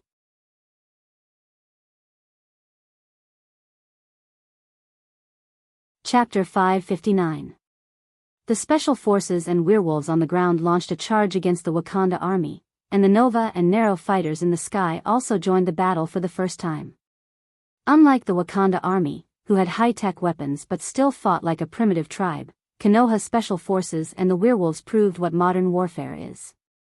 The werewolves with high HP were responsible for frontal assault and attack. The special forces wearing individual power armors were responsible for long-range attacks and firepower support. As for the Nova and Narrow fighters that had complete air supremacy, they were responsible for large-scale heavy firepower support and air support. Although the forces dispatched by Konoha were far less than the Wakanda army led by Black Panther, Konoha's combat power was far beyond the Wakanda army. After destroying the energy barrier of Wakanda with the Twilight Sword, Rog returned to the Golden Jack and patiently waited for the appearance of Black Panther God Bast. He didn't command the battle on the spot, but handed over the command to the Punisher and let the Punisher command the battle on his behalf. In addition, he also restricted the actions of Abomination, Kurenai, Quicksilver, and others, making them obediently act as spectators on the Golden Jack. Except for Black Panther T'Challa, there was no one with particularly strong individual strength in Wakanda. To deal with the Wakanda army that had energy weapons but still had a primitive tribal concept of war, there was no need to send Abomination, Kurenai, and others. Not only did Rog not let Abomination and others join the battle, but even the 4 battleships such as the Golden Jack also maintained a spectator posture under his command. Defeating the Wakanda army was a matter of no suspense. Whether the Golden Jack and other battleships participated in the battle or not, the outcome would not change.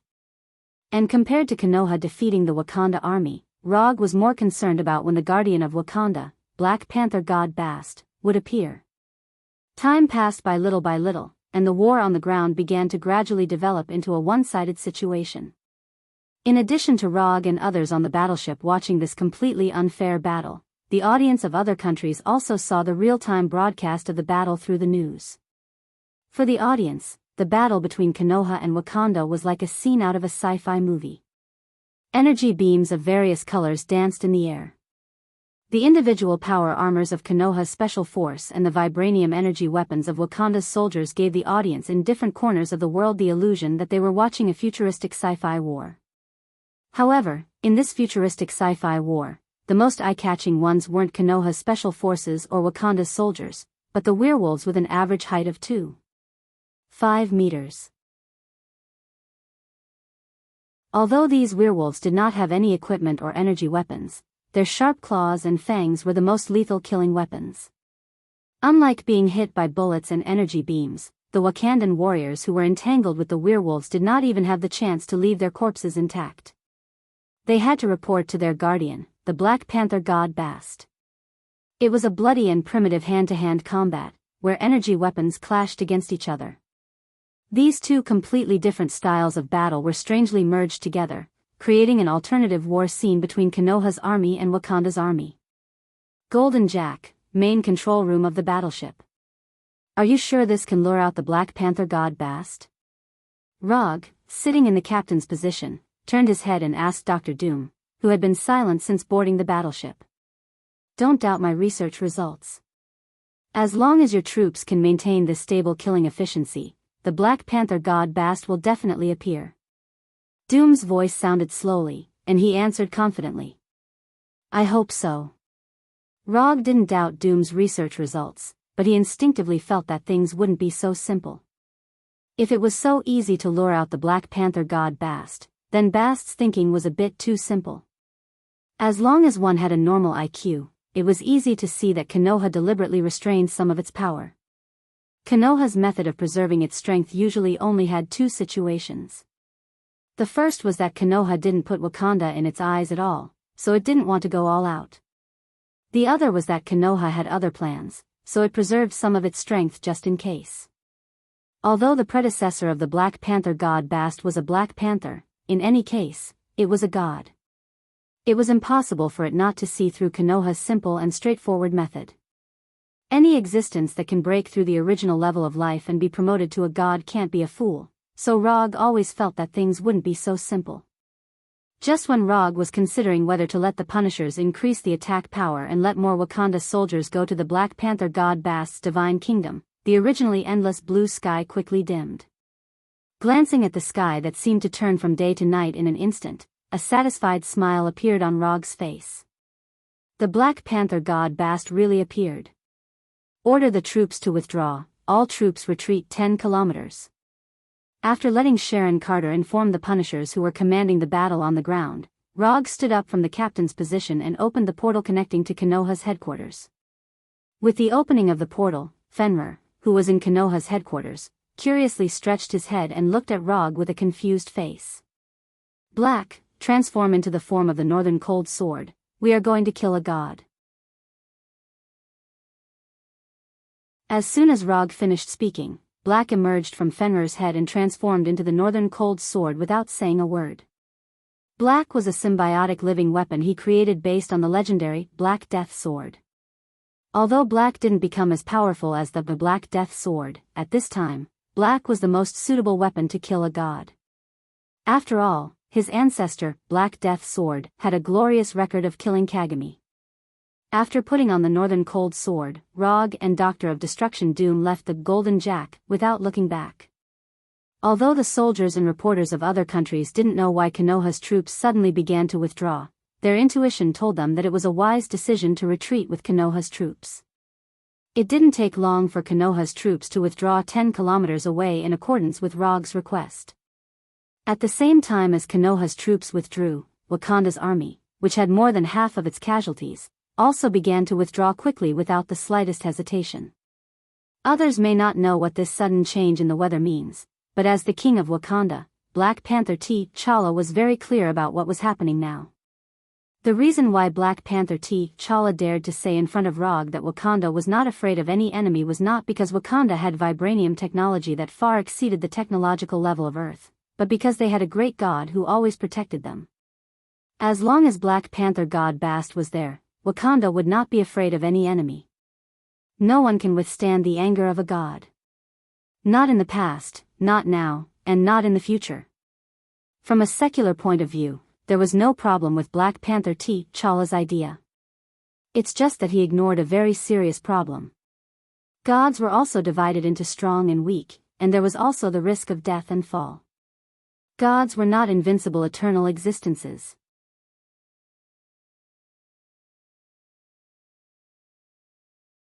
Chapter 560. What is a god? In fact, a god is also a human, but a god can do what a human can't do, so they became a god. Rog, who was floating in the air side by side with Dr. Doom, looked up at the dark sky, and a line he had seen in a movie unconsciously appeared in his mind. After getting the godhood of the Black Panther god Batet, what are you going to do with it? Become a god yourself after digesting the godhood? When the Black Panther god Batet appeared, Rog turned his head and asked the silent Dr. Doom. What about you? What are you going to do with it? You don't look like the kind of person who wants to become a god. Dr. Doom glanced at Rog and asked rhetorically. Actually, I really want to become a god, but the god I want to become is not like the Black Panther god Batet. Rog didn't lie, he really wants to become a god. It's just that he wants to become the god of ninjas, not a god like the Black Panther god Batet who relies on the power of faith to exist. Compared with the power of faith that requires a large number of believers, he believes more in his own power that will not change because of the will of others. Becoming a god is not as beautiful as you believe. A life without humanity is meaningless.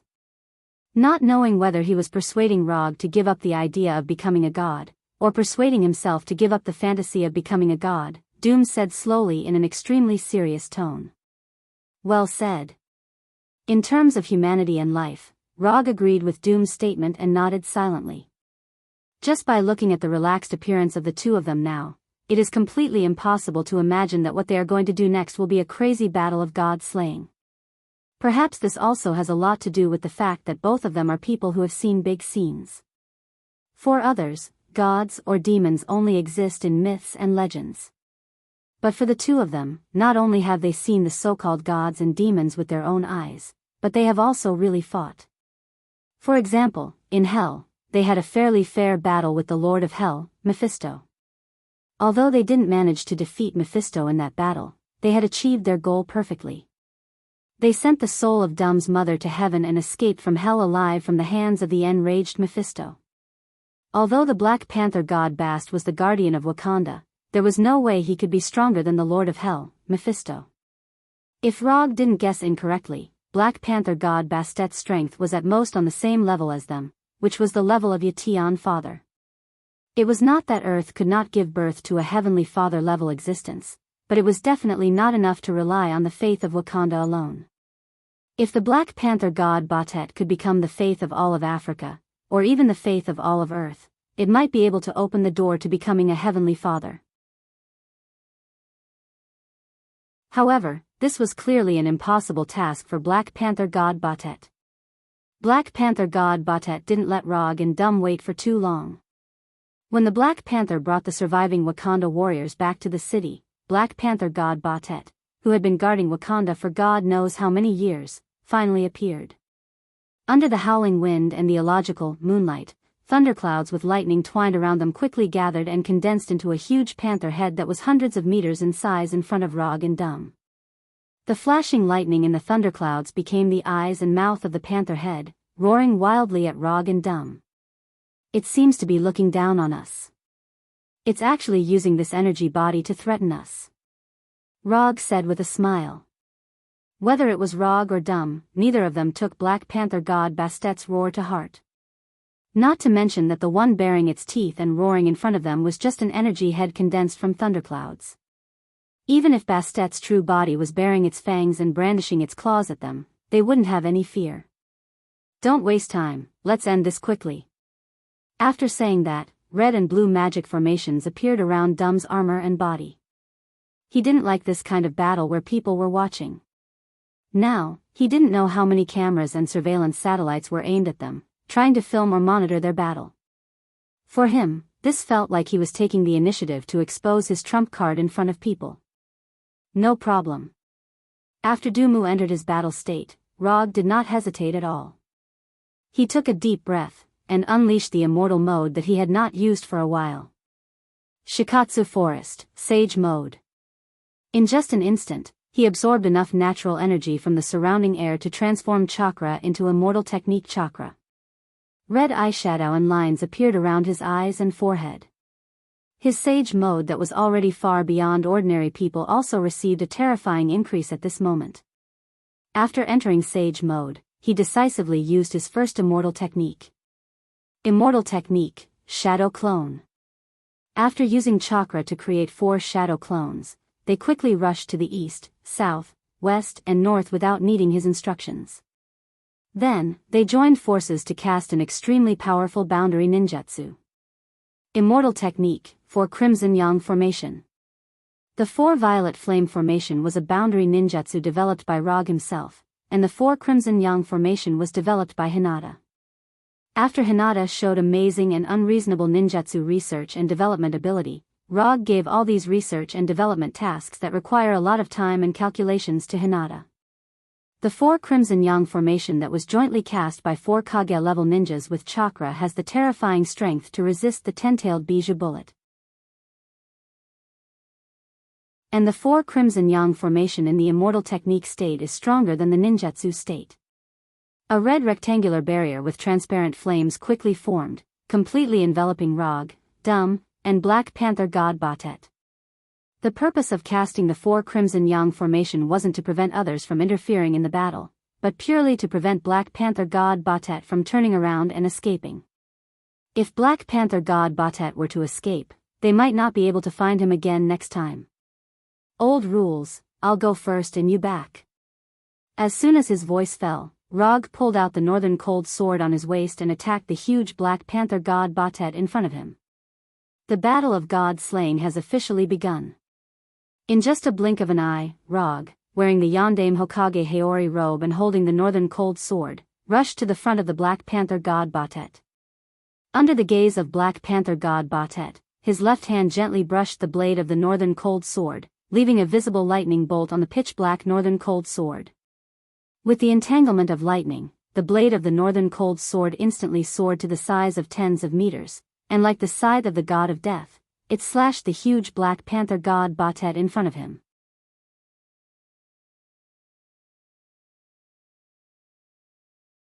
Chapter 561. There was no suspense.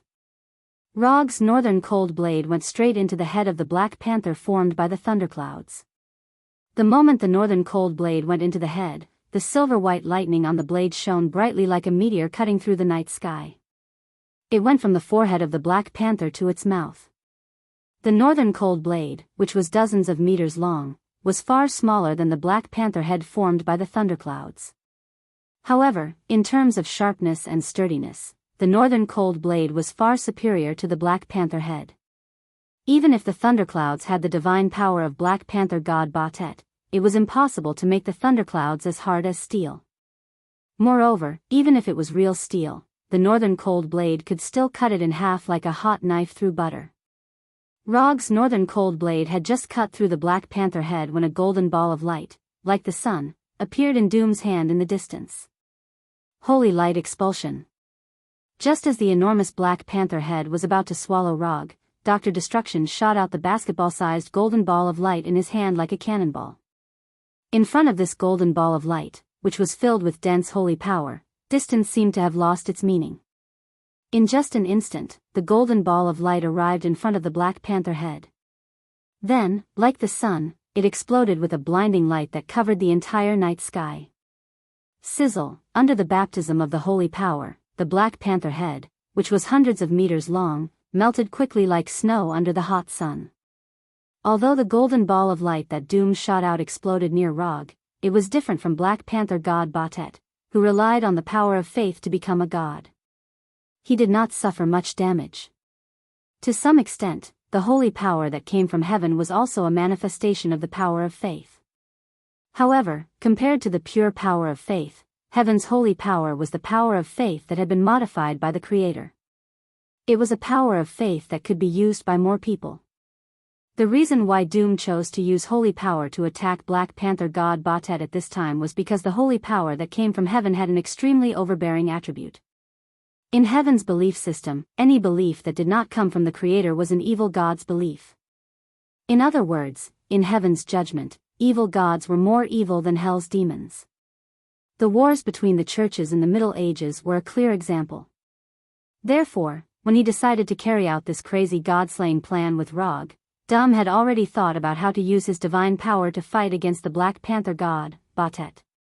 Just as he had expected, when he used the divine power that originated from heaven to attack the Black Panther god Batet, the divine power displayed its tyrannical nature when attacking evil gods or demons. When the golden light gradually dissipated, the head of the Black Panther, which was originally hundreds of meters in size, shrank to dozens of meters in size. The endless night created by the Black Panther god Batet was no longer as dark as before. It was unknown if Black Panther god Batet was angered by Rog's attacks or if it finally decided to deal with Rog seriously. The Black Panther head formed by the thunderclouds changed again, becoming a complete Black Panther. However, just as the Black Panther god Batet condensed a complete Black Panther body, Rog, who had already restored the northern Yang saber to its original size, suddenly clasped his hands together and shouted. Immortal art, bright god gate. Black Panther god Batet had just condensed a new body, and before it could move, red torii fell from the sky one after another, crushing Black Panther god Bastet's new body with the momentum of meteors. Neck, back, waist, tail, limbs, the bright god gate that fell from the sky accurately hit every part of the Black Panther god Bastet's body like cruise missiles, firmly pressing it down on the ground. The bright god gate was a powerful sealing technique that could even suppress tailed beasts. Although the Black Panther god Batet wasn't a tailed beast, that didn't stop Rog from using the bright god gate to deal with it. Moreover, in terms of size, the Black Panther god Batet that was dozens of meters in size had some similarities to a tailed beast. Other than directly suppressing the target's body, the bright god gate could also seal its energy for a short period of time. If it was used to deal with ninjas or tailed beasts, the bright god gate would seal chakra. If it was used to deal with the Black Panther god Batet, then the bright god gate would seal divine power.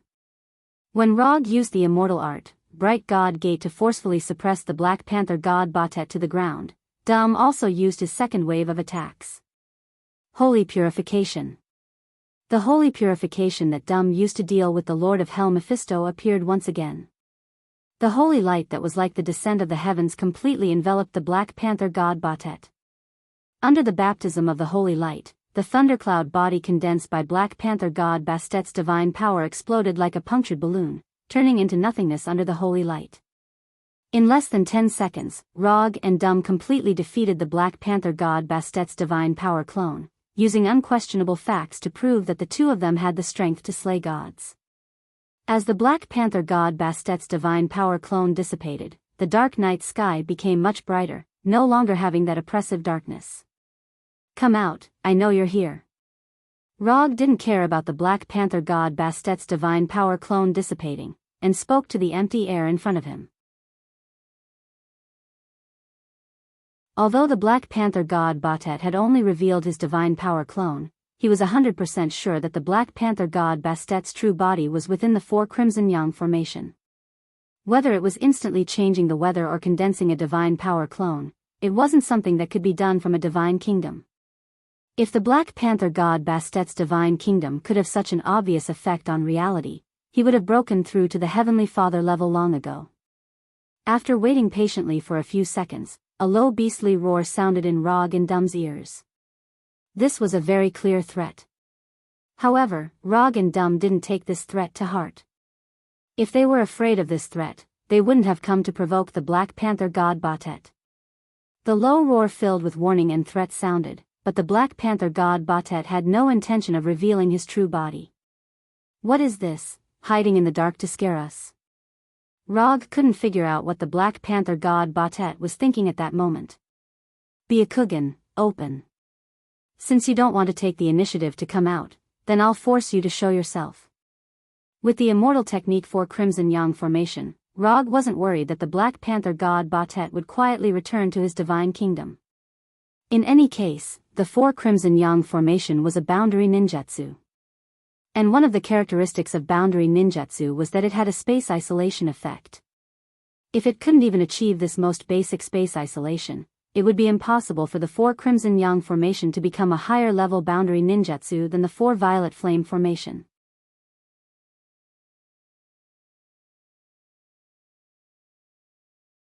Chapter 562.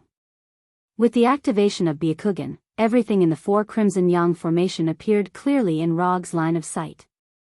Through the supervision granted by Byakugan, he quickly found Black Panther god Batet, who was almost integrated with the shadows. As the guardian god of Wakanda, the authority held by the Black Panther god Bast was somewhat different from the authority held by the human gods. From the divine power it has shown so far, its authority has already involved the night, invisibility, lightning, and other domains. Of course, as a panther god, it will definitely not lack the authority of hunting, fighting, physical strengthening, and other domains. Found you. After finding Black Panther god Batet in the shadows of the forest, Rog put his hands together again and used Mokuton, which is most suitable for Shikatsu Forest Sage Mode. Sage Mode would release Haboku Jutsu.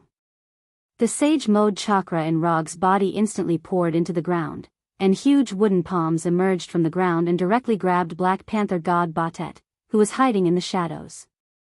Compared with Wood Human Jutsu and Wood Dragon Jutsu, Haboku Jutsu has higher mobility, and its versatility is no worse than Wood Human and Wood Dragon. Because it only needs to make palms with Wood release, Haboku Jutsu's activation time is faster than Wood Human Jutsu and Wood Dragon Jutsu. The huge palms that seem to emerge from the abyss are more difficult to dodge than Wood Human and Wood Dragon.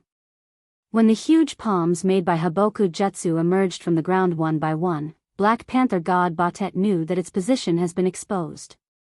When these huge wooden palms grabbed towards the shadow it was hiding in, Black Panther god Batet didn't hesitate and jumped out of the shadow like a ghost. Black Panther god Batet, who was surrounded by black mist, jumped hundreds of meters in an instant under the bright moonlight, and effortlessly escaped from the encirclement of the wooden palms. However, at the moment it was about to land, huge wooden palms emerged from the ground in front of it again. If Haboku Jutsu was so easy to dodge, it wouldn't be a Mokuton ninjutsu that was valued by Hashirama. When these huge wooden palms were about to grab it, Black Panther god Batet showed the unique flexibility of a cat, and forcibly twisted its body before landing, slightly changing its landing point. The wooden palm failed to catch him again. Black Panther god Batet took this opportunity to run a few hundred meters away, once again leaving the encirclement set up by the wooden palm. Rog wasn't surprised that the Black Panther god Batet could avoid the capture of the cloth bag technique twice in a row. As a god, it would be inconceivable if the Black Panther god Batet didn't even have this ability.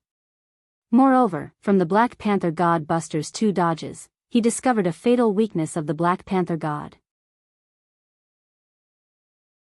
The Black Panther god Batet didn't have the ability to fly.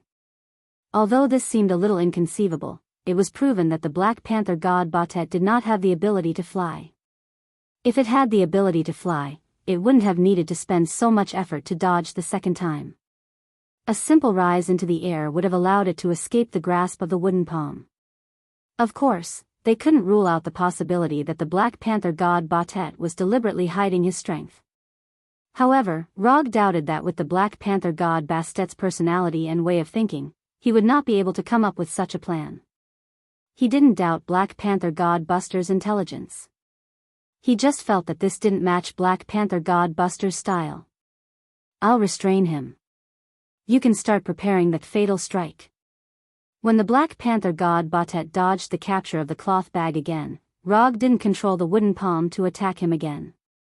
Instead, he turned his head and slowly said to Dum, who had come to his side. After saying that, he seriously sized up the Black Panther god Batet who had revealed his true form. From the outside, the Black Panther god Batet looked like a black panther that had been magnified several dozen times.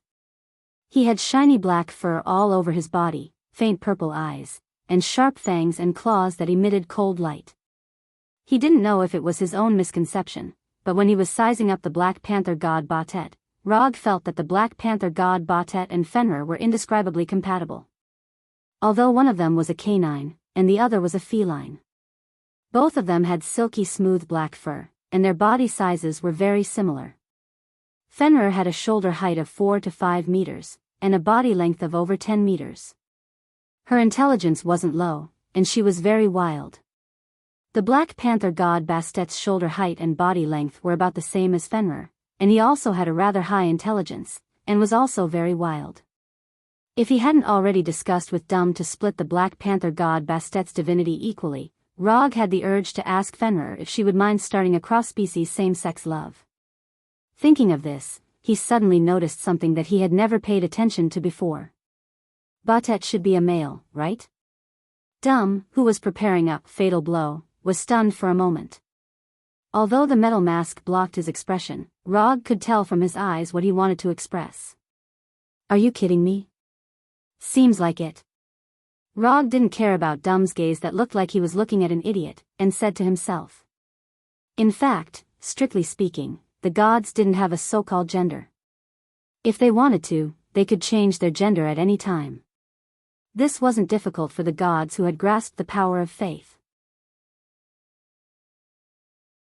However, in order to stabilize their divinity, most of the gods would maintain the gender they had before igniting their divine fire, so as to avoid the cracks and fluctuations in their divinity due to the gender change. In addition, the gods' gender change could easily cause the believer's faith to change, causing these gods who relied on the power of faith to become gods to suffer unnecessary risks.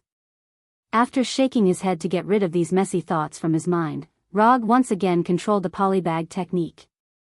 After confirming that the Black Panther god Batet didn't have the ability to fly, the difficulty of restraining and capturing him plummeted.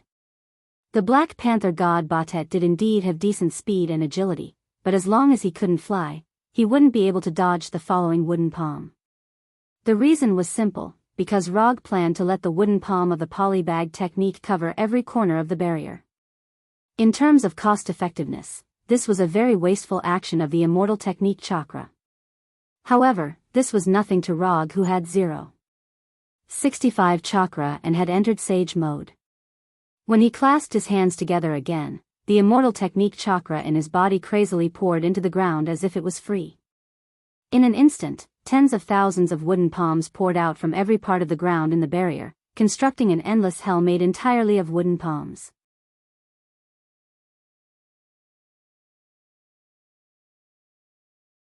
Chapter 563.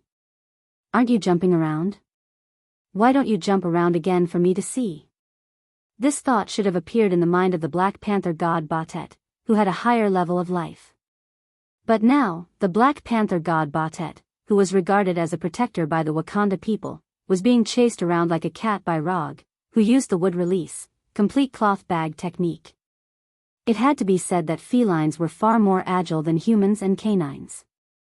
Even though the Black Panther god Batet was surrounded by so many wooden palms, it still displayed astonishing agility and speed. Relying on shadow jump and other methods, as well as its high agility, the Black Panther god Batet walked out an unusual escape route under the encirclement of the huge palms. Like a ghost in the middle of the night, the Black Panther god Batet kept flashing around as if it could not get tired. Moreover, the landing point it chose every time it flashed was very interesting. In order to avoid falling into the wooden palms, the Black Panther god Batet did not choose the ground as his landing point. Instead, he used the fingers of the wooden palms as leverage. When his two front limbs touched the fingers of the wooden palms, he would rely on the support provided by the fingers to change his route. He would either flash or jump, once again dodging the wooden palms. Although the Black Panther god Batet was jumping around happily, he still underestimated Rog's control of the complete cloth bag technique. Just as he was about to repeat the same trick and borrow strength from the fingers of the wooden palms to avoid being caught, the huge wooden palms in front of him suddenly retracted back into the ground. Since the complete cloth bag technique could grow huge wooden palms from the ground, it could also retract these palms back into the ground. Although these wooden palms looked like carefully carved wooden sculptures, under the nourishment of the immortal technique chakra, each of these wooden palms possessed living characteristics. The Black Panther god Batet never thought that Rog would actually make the wooden palms retract back into the ground.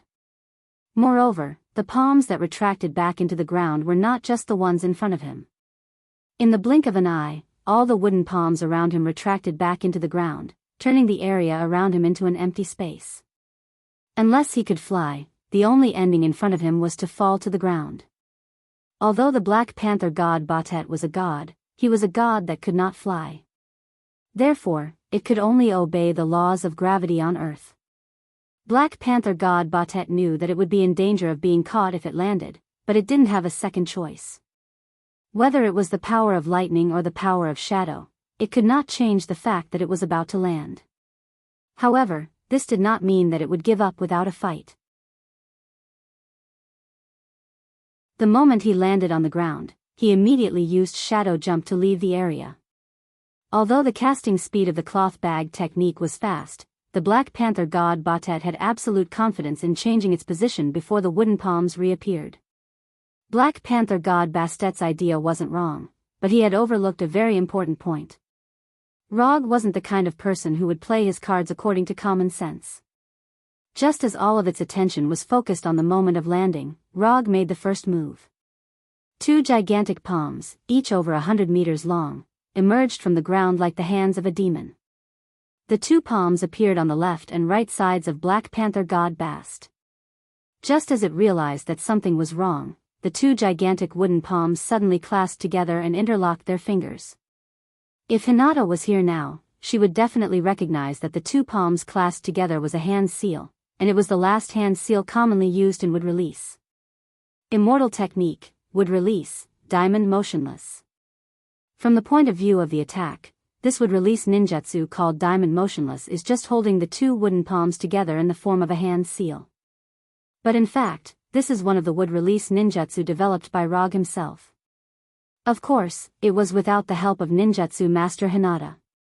Diamond Motionless is a second-class ninjutsu developed by Rog based on the cloth bag technique. It is a ninjutsu used to suppress or seal the target. The suppression effect of this ninjutsu is mainly shown in two aspects. The first is the strong physical suppression provided by the wooden palms when the palms clasp together.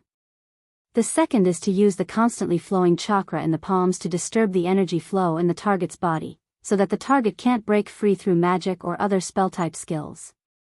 When he first designed this ninjutsu, Rog used Hulk and Thanos as imaginary enemies. But now, he found that Black Panther God Bast is also a good test target.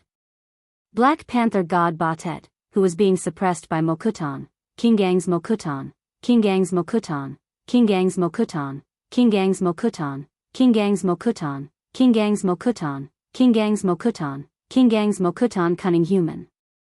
Although Black Panther God Bast has been ignited for a long time, in terms of tactics, it is far inferior to humans. Not to mention compared with Rog, even if it randomly picked a person in Konoha's special forces, it can't win in terms of tactical ability. People who play tactics have dirty hearts. If Black Panther God Bast has the same hobby of playing games as Rog, it will fully understand this sentence. The lively Black Panther God Bast was suppressed by Rog's Diamond Motionless. Doom, who was responsible for preparing the fatal blow, also took this opportunity to quickly complete all the preparations for the fatal blow. When Black Panther God Bast struggled in the palm of Diamond Motionless, a complicated magic circle quickly formed under Doom's control with the position of Diamond Motionless as the center. How to peel the complete divinity from the god? About this problem, Dr. Doom once thought about it for a long time. Later, under someone's hint, he thought of a simple, crude, and incomparably efficient method. Sacrifice the god. In other words, directly refine the god. In the civilization system of the earth, magic is an existence that doesn't conform to the rules of science. But in fact, magic also follows the rules of science. It's just that unlike science on earth, magic takes another path. In the magic system that follows the rules of science, there is a branch that abides by the rules of science. This branch is called alchemy. Without sacrifice, you can't get anything. If you want to get something, you must pay the same price. This is the equivalent exchange principle of alchemy. Neither Rog nor Doom is an alchemist, but this doesn't prevent them from using the power of alchemy.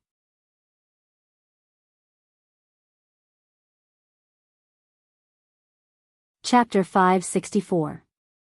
What Dr. Doom built on the ground was indeed a magic array, but to be more precise, it should be called an alchemy array.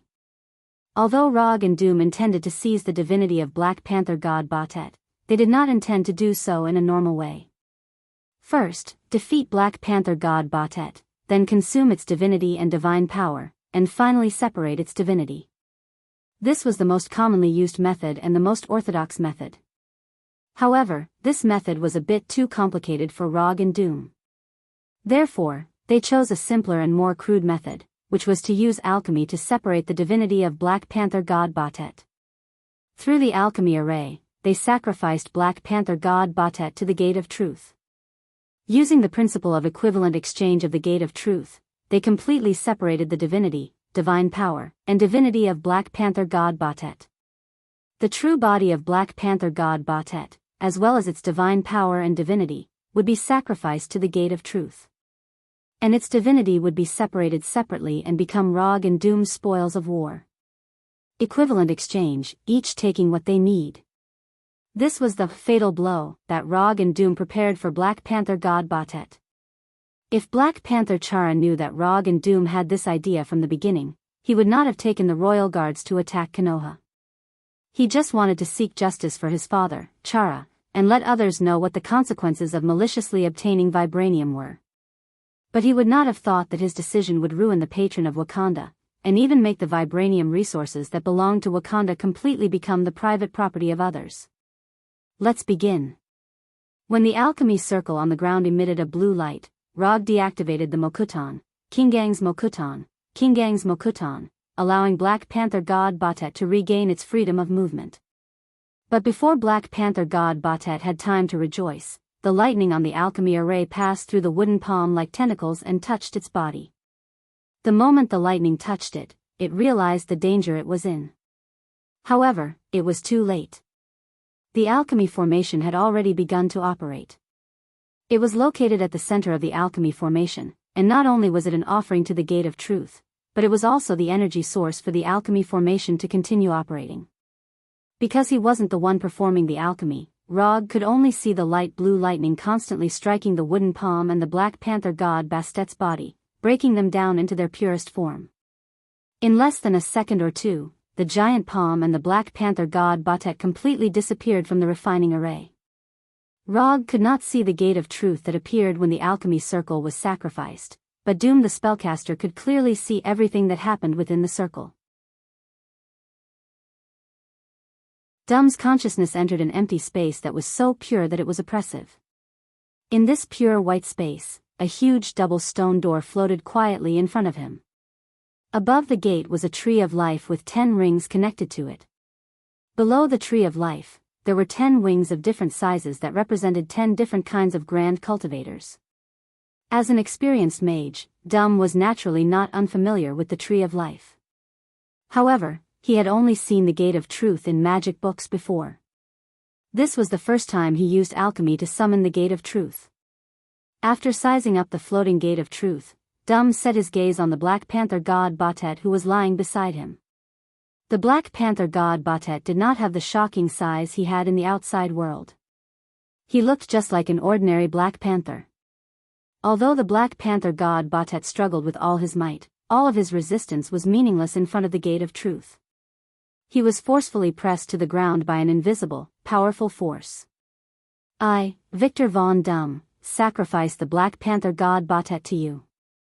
I beg you to accept my sacrifice. I beg you to bestow upon me the divinity of the Black Panther God Batet. After glancing at the Black Panther God Batet who could not stand up, Doom spoke to the Gate of Truth with an unprecedented respectful tone. The moment he finished speaking and lowered his head, it was as if the Gate of Truth that had never been opened before was slowly pushed open by someone from the inside. When the Gate of Truth opened, a huge red eye appeared in the dark and deep door that was like a black hole. At this time, although Doom had his head lowered, the moment the Eye of Truth in the door stared at him, he felt an instinctive fear of being stared at by an indescribable great existence. Fortunately, the Eye of Truth in the Gate of Truth only glanced at him casually before shifting its gaze to the Black Panther God Batet who was still doing useless work. Under the shocked gaze of the Black Panther God Batet, arms of various sizes extended out from the Gate of Truth, as if they were completely condensed from shadows. These shadow-like arms slowly extended in front of the Black Panther God Batet and firmly grabbed the struggling Black Panther God Batet, pulling him bit by bit towards the Gate of Truth. The process of pulling the Black Panther God Batet into the Gate of Truth only lasted for a short few seconds. Of course, this time was just Doom's perception. In this space, there was no such thing as time. After the Black Panther God Batet was completely pulled into the Gate of Truth, the opened Gate of Truth closed again. At the same time, Doom's consciousness also returned to his own body. The alchemy circle that emitted blue light stopped operating. The night that the Black Panther God Batet created with his divine power also disappeared, and the sky returned to its original appearance. Under the sunlight, 3 fist-sized transparent crystals that emitted golden light quietly lay in the middle of the alchemy circle. The Black Panther God Bastet's divinity. Rog, who exited sage mode, landed in front of Doom and said slowly, "There are a total of 3 divinity fragments. How do we split them? You have 2, and I have 1. I'll pick first." After thinking for a second or two, Doom gave an answer. Rog had no objections to Doom's arrangement. Although Doom had the right to pick first, no one knew which authority of the Black Panther God Batet was in these 3 divinity fragments before they were digested or used. The divinity fragments were indeed very precious, but Doom knew very well that he didn't have the strength to take them all for himself. Moreover, in terms of effort, Rog did put in more effort than him. After getting Rog's approval, Dum came in front of the divinity fragments and picked the one that was relatively bigger. After Dum made his choice, Rog used Chakra's hand to grab the remaining 2 divinity fragments and casually threw them into the psychic scroll that he carried with him. Happy working with you. After putting away the divinity fragments, Rog extended his right hand to Dum with a satisfied expression and shook hands with him. Happy working with you. Dum replied quietly. Then, he continued, don't forget the vibranium you promised me. Don't worry. 100 tons of vibranium, not a gram less than you.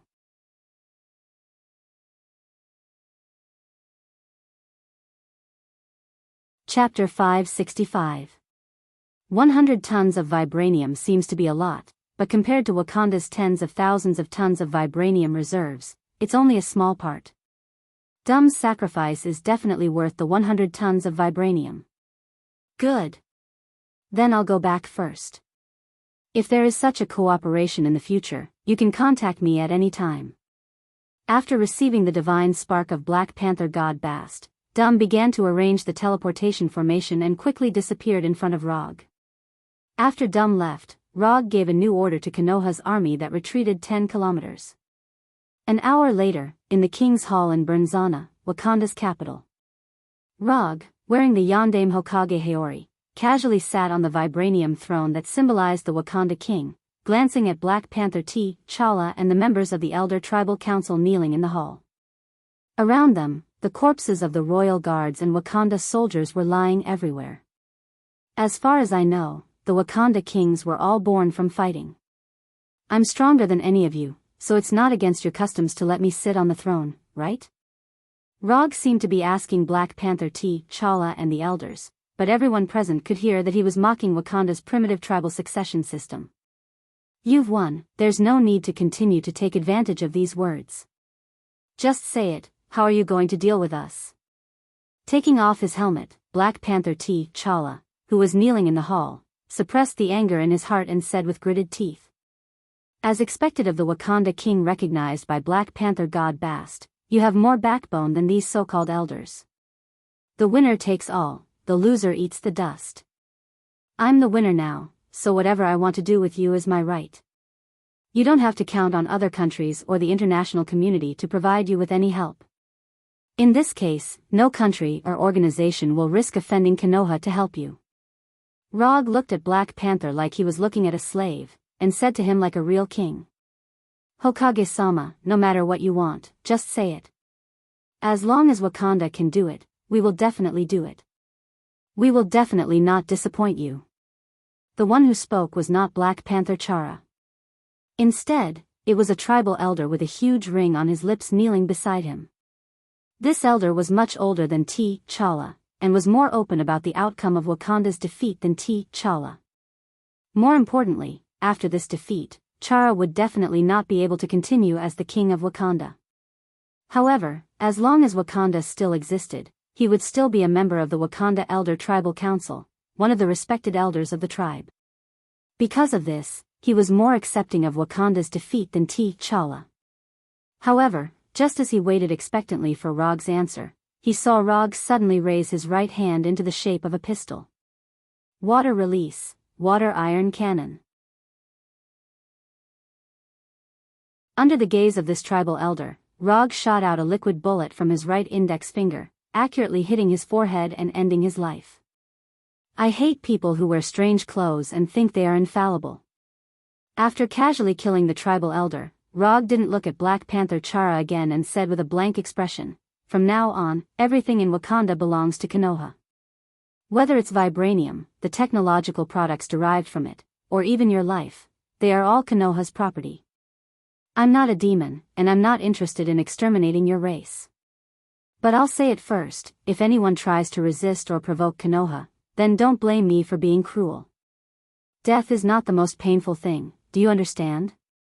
After saying that, Rog no longer paid attention to Black Panther Chara and the others. He directly left the King's Hall and went to the vibranium under the city. The news that Konoha defeated and occupied Wakanda quickly spread throughout the world.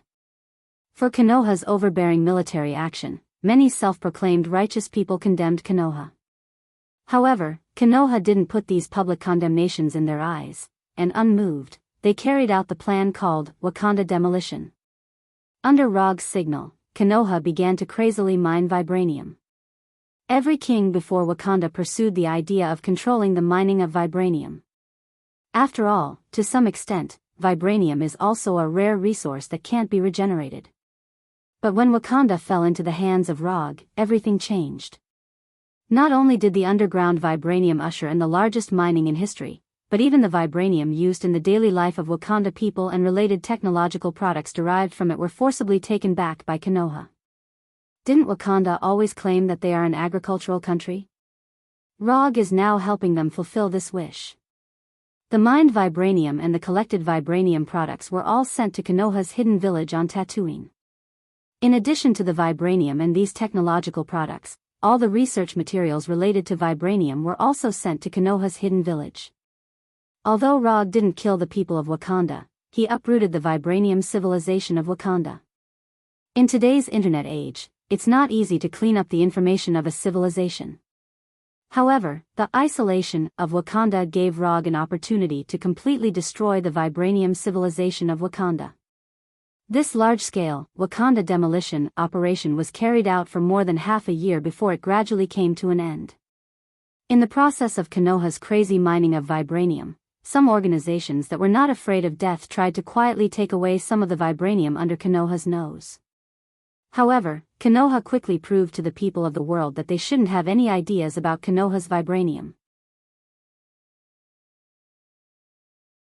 When Konoha's personnel began to evacuate Wakanda, no vibranium could be found in Wakanda, which once had tens of thousands of tons of vibranium reserves. Even the capital of Wakanda, Burning Zana, which was the pride of Wakanda, was completely destroyed by Logue's dust release and turned into nothingness. After obtaining Wakanda's vibranium and related technology, Konoha's hidden village on Tatooine began to upgrade and transform it in full swing. It's worth mentioning that after Konoha emptied Wakanda's vibranium, Rog didn't waste the land of Wakanda. He distributed the Wakanda, which had no vibranium, to Bulan and the other werewolves, so that the werewolves could have a country of their own. Only by treating his subordinates well would he be able to make them risk their lives for him at critical moments. Although Rog is not a genius commander, he still understands this very well.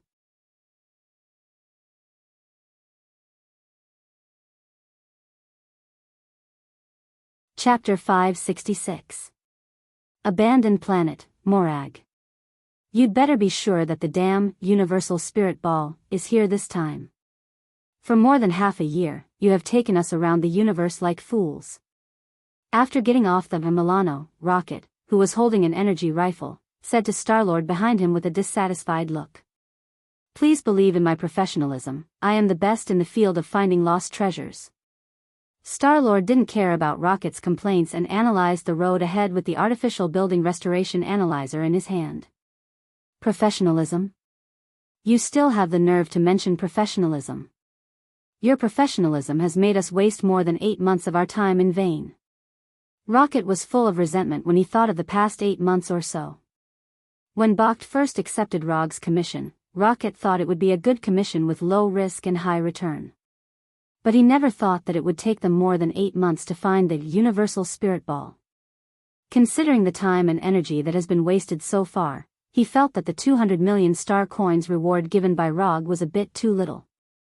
Okay, don't talk nonsense, hurry up and confirm it. Ebony Throat and Black Dwarf are still looking for us everywhere. Gamera's voice sounded behind Rocket and Star-Lord.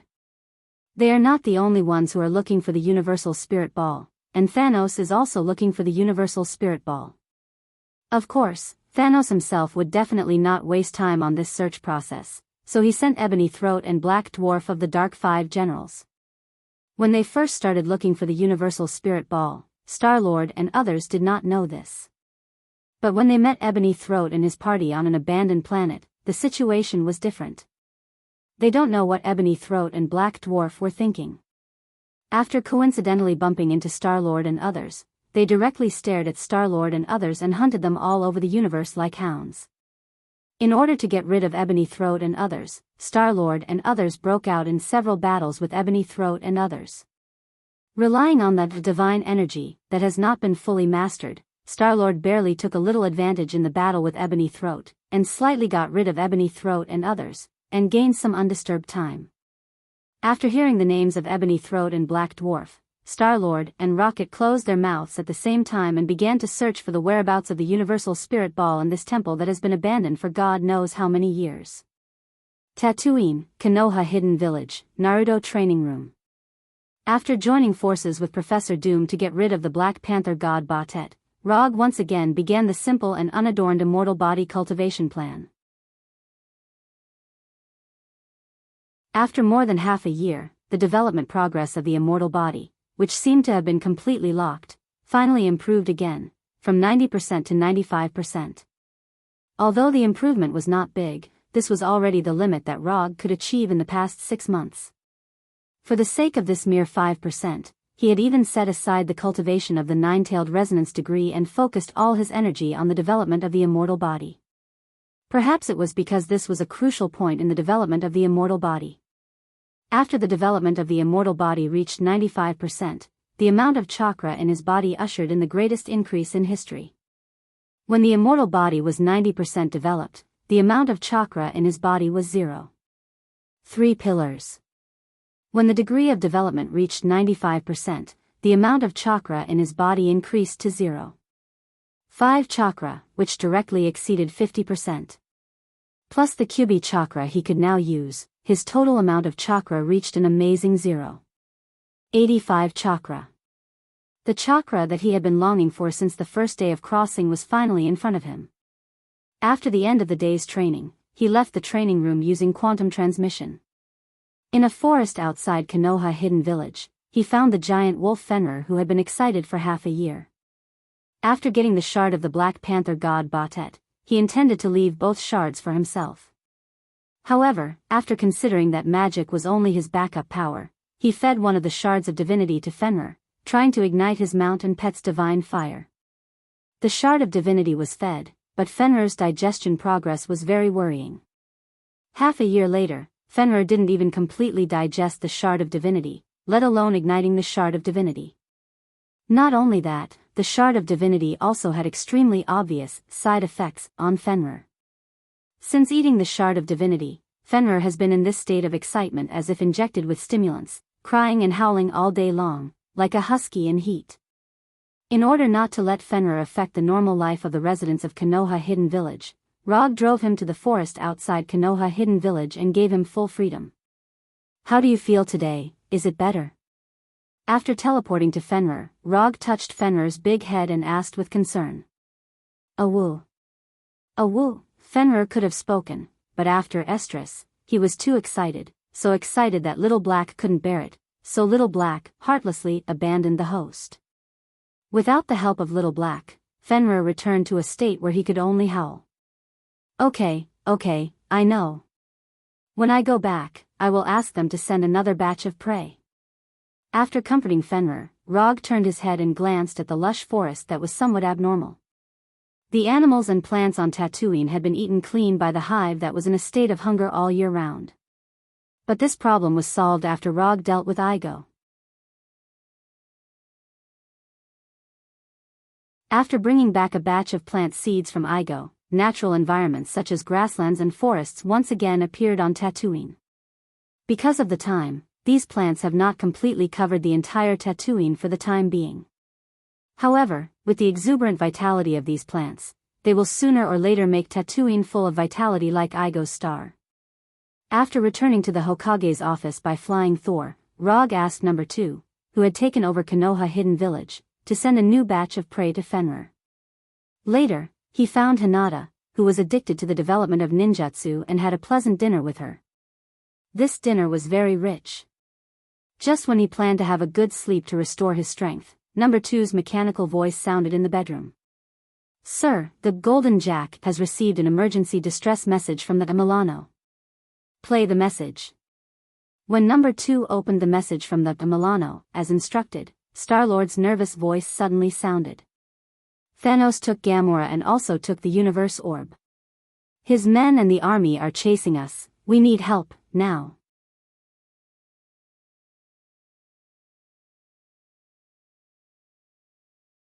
Chapter 567. After listening to the distress message sent by Star-Lord, Rog instantly cheered up. Compared with sleeping to restore stamina, the power gem is undoubtedly much more important. Furthermore, he wasn't in a particularly bad state right now.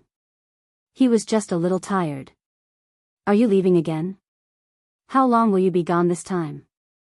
Before Rog, who was lying in bed, got up, Hinata's soft voice sounded. It shouldn't be long. After pinching Hinata's soft face full of collagen, Rog got up, put on his clothes, and used quantum transmission to come to the main control room of the Golden Jack. Lock the nearest interstellar jump coordinates to the Milano, and set off immediately. Rog, who was sitting in the captain's position, did not hesitate and immediately issued the order to set off. At this time, Konoha did not have any military operations, so there was no one on the Golden Jack, except for those robots responsible for daily maintenance and equipment repair. Yes, sir.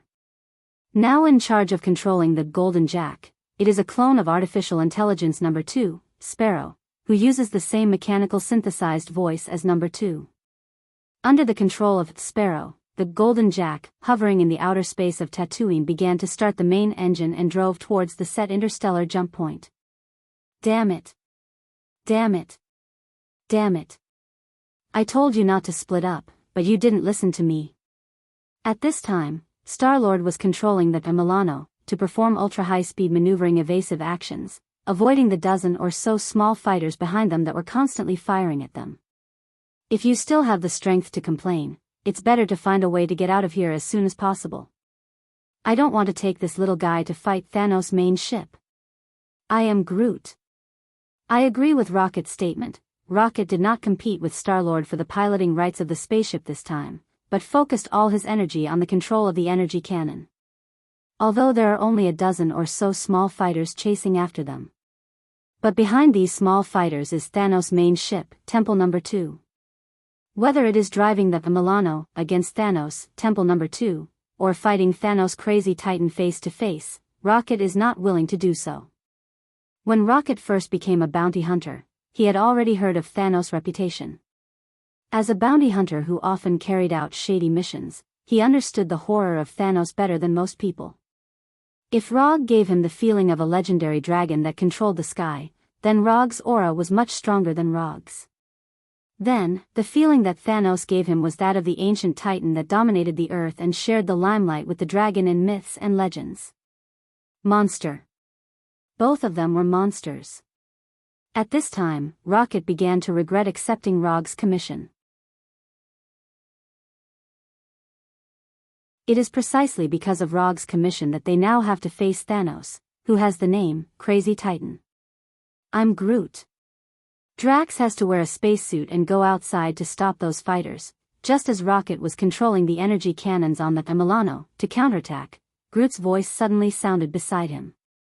Stop that guy whose head is full of muscles. I don't want to go to the vacuum to collect his corpse. Rocket shouted in a roaring tone. Gamora was taken away by Thanos, Star-Lord was piloting the spaceship, and Rocket was controlling the turret. Thus, Drax the Destroyer had some crazy ideas that didn't even cross his mind. I'm Groot.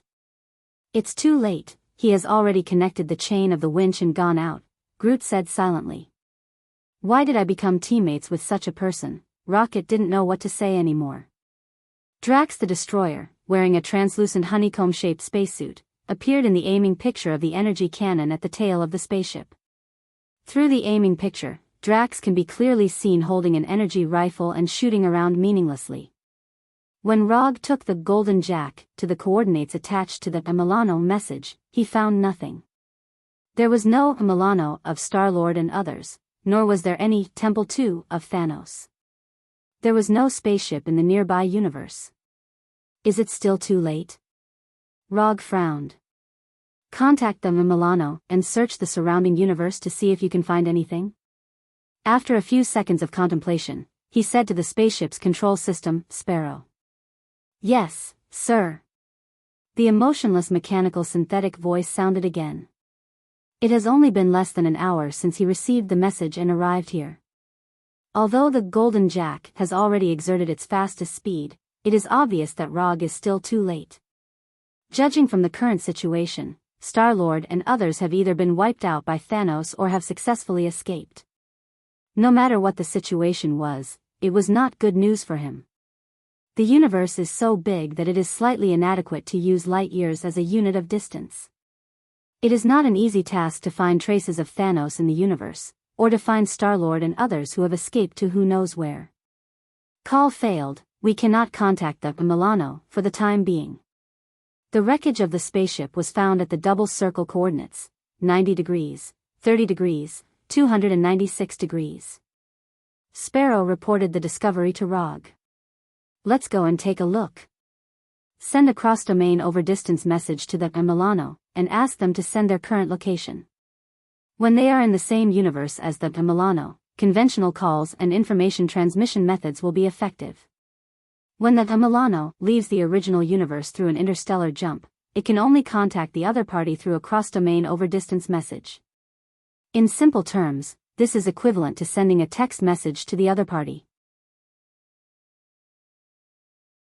However, this text message will be transmitted to other universes through all the nearby interstellar jump points, so as to quickly contact the other party. When the two are too far apart, cross-domain over-distance message is a very good way to contact the other party. The disadvantage is that there is no way to make an instant call and contact, and they can only passively wait for the other party's reply. The distress message sent by Star-Lord before was a cross-domain long-distance message. This was how the message was quickly transmitted from planet Morag to the Golden Jack, near planet Tatooine in the shortest possible time. After comparison of the data, the remaining wreckage of the battle armor does belong to the Thanos army. These scattered wreckage of the spaceship that spread out like a beacon depicted an escape route to the interstellar jump point. They escaped, good job. Although he has not received a reply from the Milano, Rog can already be sure that Star-Lord and others have successfully escaped the pursuit of Thanos.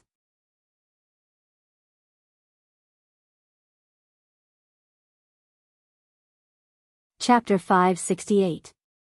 Let's talk about it, what happened? In the main control room of the Golden Jack, Rog saw Star-Lord and the others with a lonely look on their faces. After making an interstellar jump along the indicated route formed by the wreckage of the space fighter, he received a reply message from Star-Lord and others. After jumping 3 times in a row according to the coordinates sent by Star-Lord and others, he saw the scarred Milano. We found the universal spirit ball you wanted in the abandoned temple on planet Morag. Just when we took out the universal spirit ball, we were attacked by Ebony Throat and Black Dwarf. In order to escape from Ebony Throat and Black Dwarf as soon as possible, we decided to split up. Rocket and Groot were responsible for holding back Ebony Throat and the others, while Gamora and Drax took the opportunity to return to the Milano, and then drove the spaceship to pick us up. But no one thought that Thanos would actually come in person. He snatched the universal spirit ball and took away Gamora. Drax was lucky, he was just knocked unconscious and did not suffer any fatal injuries. Rocket and I couldn't wait for the spaceship, so we retreated while fighting and brought Drax, who was unconscious on the side of the road, back to the spaceship. Then Thanos sent a space fighter to chase us. We took the opportunity to send you a message and finally escaped here. Star-Lord briefly described what happened on planet Morag. Although he usually looks quite unreliable, he is still quite sober at critical moments. Of course, whether he can stay awake or not depends on luck. When things involve Gamora, the possibility of him losing control is very high.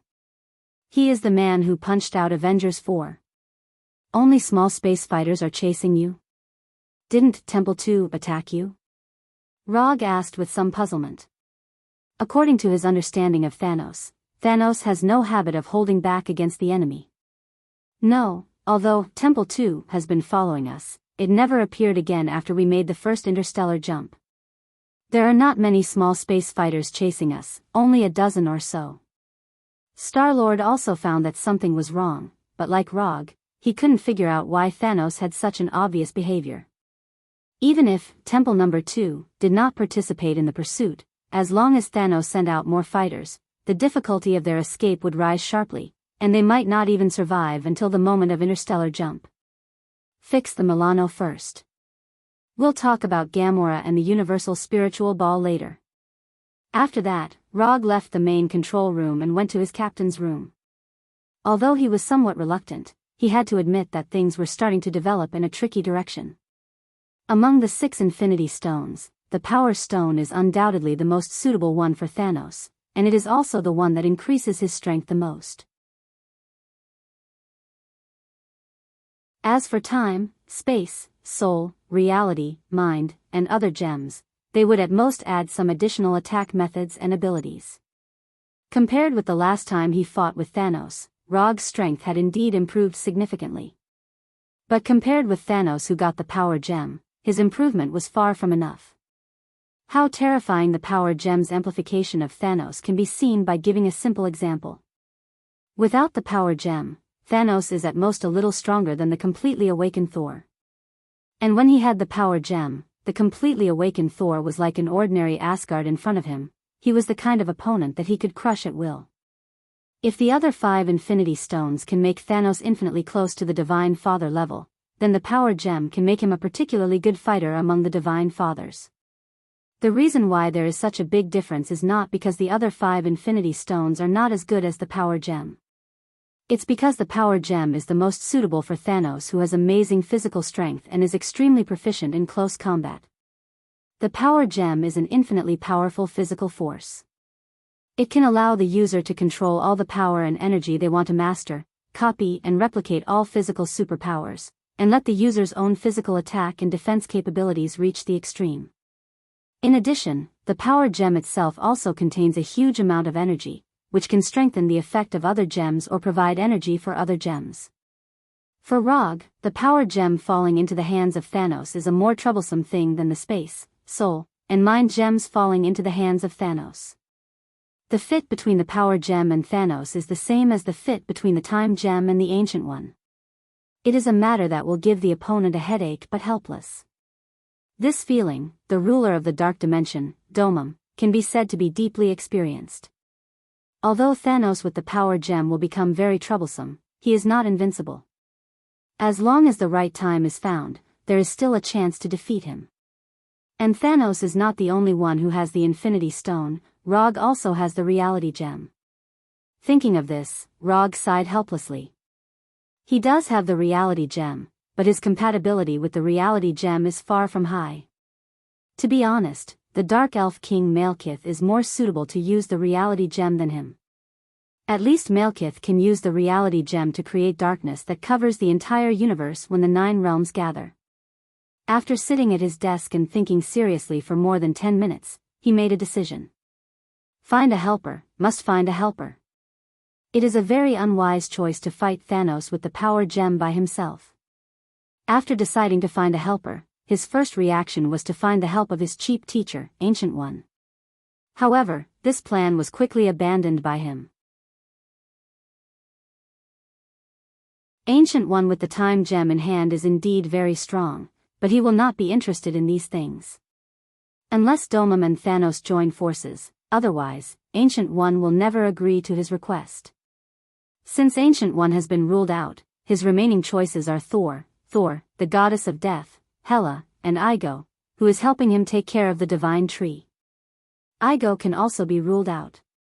Not to mention that he is now taking care of the divine tree. Even if he is willing to help, he will not have much effect. In Rog's judgment, Igo is the shame of the Heavenly Fathers. He has the level and ability of a Heavenly Father, but his actual combat power is extremely far apart. Igo will definitely have no problem dealing with small fries. Asking him to deal with Thanos with the Power Gem is no different from asking him to die. The Power Gem is a real planet killer. The Searcher of the Celestial Gods group once used the Power Gem to destroy a planet in one blow. And Igo just happens to be a planet.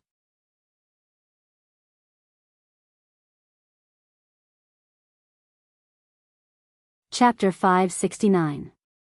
Neither the Ancient One nor Igo were suitable, so there were only 2 choices, the Goddess of Death Hela and Thor. From a personal preference point of view, Rog wanted Thor to be his helper this time. In a state of extreme anger, Thor with the Storm Axe could seriously injure Thanos in his gem state. But the problem was that the current Thor could not enter this state of extreme anger at all. Although Odin and Queen Frigg had passed away, Asgard was still there, Loki and Thor's hammer were still there, and Thor was far from losing everything. In such a state, Thor could not exert the kind of peak combat power in Rog's memory. After thinking about it for more than 10 seconds, he finally gave up on the idea of asking Thor for help. In this way, the only person he could ask for help was the goddess of death Hela. In terms of strength, Hela was more suitable for this operation than Thor. But Hela's relationship with him was very ordinary, and he could not take out anything that Hela was interested in. If he remembered correctly, Hela should still be busy conquering Warnerheim and might not have time to deal with Thanos with him. I wonder how Warnerheim is now. However, with the sea god Njord and Gulwig, even if Hela had 2 armies of frost giants and flame giants, it would not be easy to take down Warnerheim. And Warnerheim not only had the army of Warner Protoss, but also the army of Asgard. Forget it, don't think about it, just go and ask. If she's willing, of course, it's best, if not, then forget it. Among the things he currently had, Rog could not find anything that could move Hela. And he did not want to give away his hard-earned collection. After making up his mind, he opened the portal to Muspelheim and came to the underground palace that once belonged to Surtur. When he walked out of the portal, he immediately felt the enthusiasm of Muspelheim, and the ubiquitous heat waves instantly enveloped him. After casually casting a adapt to the environment spell on himself, he took his time to observe his surroundings. In general, the appearance of this underground palace was not much different from the last time he came, and it was still rough and primitive. The only difference was that the simple and unadorned stone throne had been replaced by a more exquisite metal throne. What was more interesting was that the style of this metal throne was exactly the same as the throne in the hall of Asgard's Golden Palace. She really can't forget it. Obviously, Hela never gave up on her coveting Asgard's throne.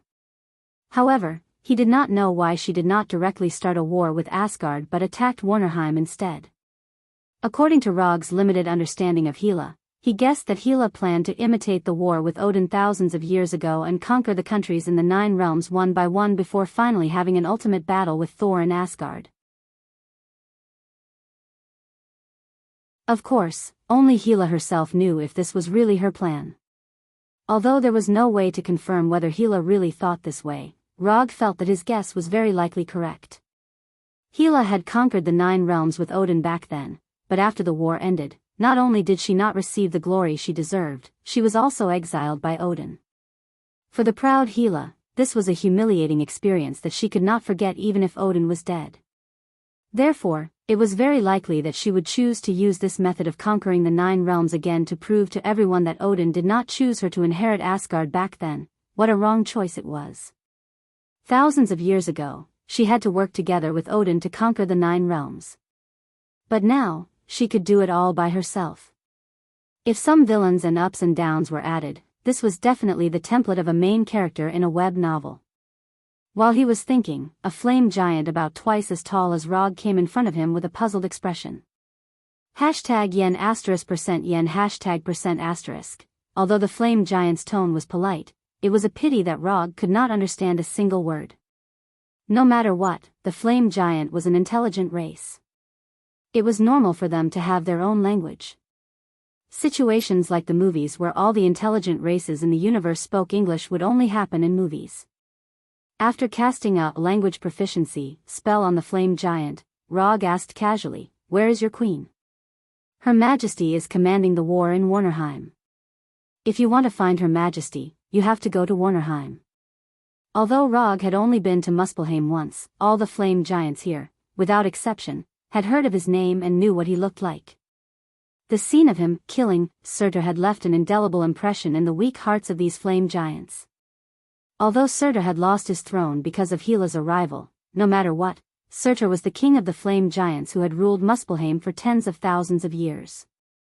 This was the main reason why the flame giant was so polite after seeing Rog's arrival. "Okay, I got it." Under the gaze of the flame giant, Rog cast a portal spell and came to the Asgard camp in Warnerheim from this scorching underground cave. When he walked out of the golden portal, the Asgard warriors around him quickly greeted him and looked at him with excitement. Rog was here. Rog, who had led them to defeat the Warner Protoss army twice, was here. Strictly speaking, Rog should have fought with the Asgard army 3 times. However, the battle in Jotunheim was directly ignored by these Asgard warriors. After all, that battle took place in Jotunheim, and the enemies were also frost giants and the undead army. It gave people a very different feeling. Where is your commander? I have some personal matters to discuss with him. After receiving the latest information from the camp commander, he did not hesitate and once again cast the teleportation magic. Warnerheim, in Hela's commander's tent. You want me to help you deal with Thanos? If I remember correctly, I told you last time that when we meet again, I won't be so easy to talk to. As soon as her voice fell, an amazing momentum emerged from Hela's body. Along with this astonishing aura, there was also a divine power of death that was so dense that it was almost tangible. Even if you don't agree, you don't have to have such a big reaction, right? At the moment when Hela released the divine power of death, Rog also released the same vast chakra to fight against Hela's pressure. Divine power of death versus chakra.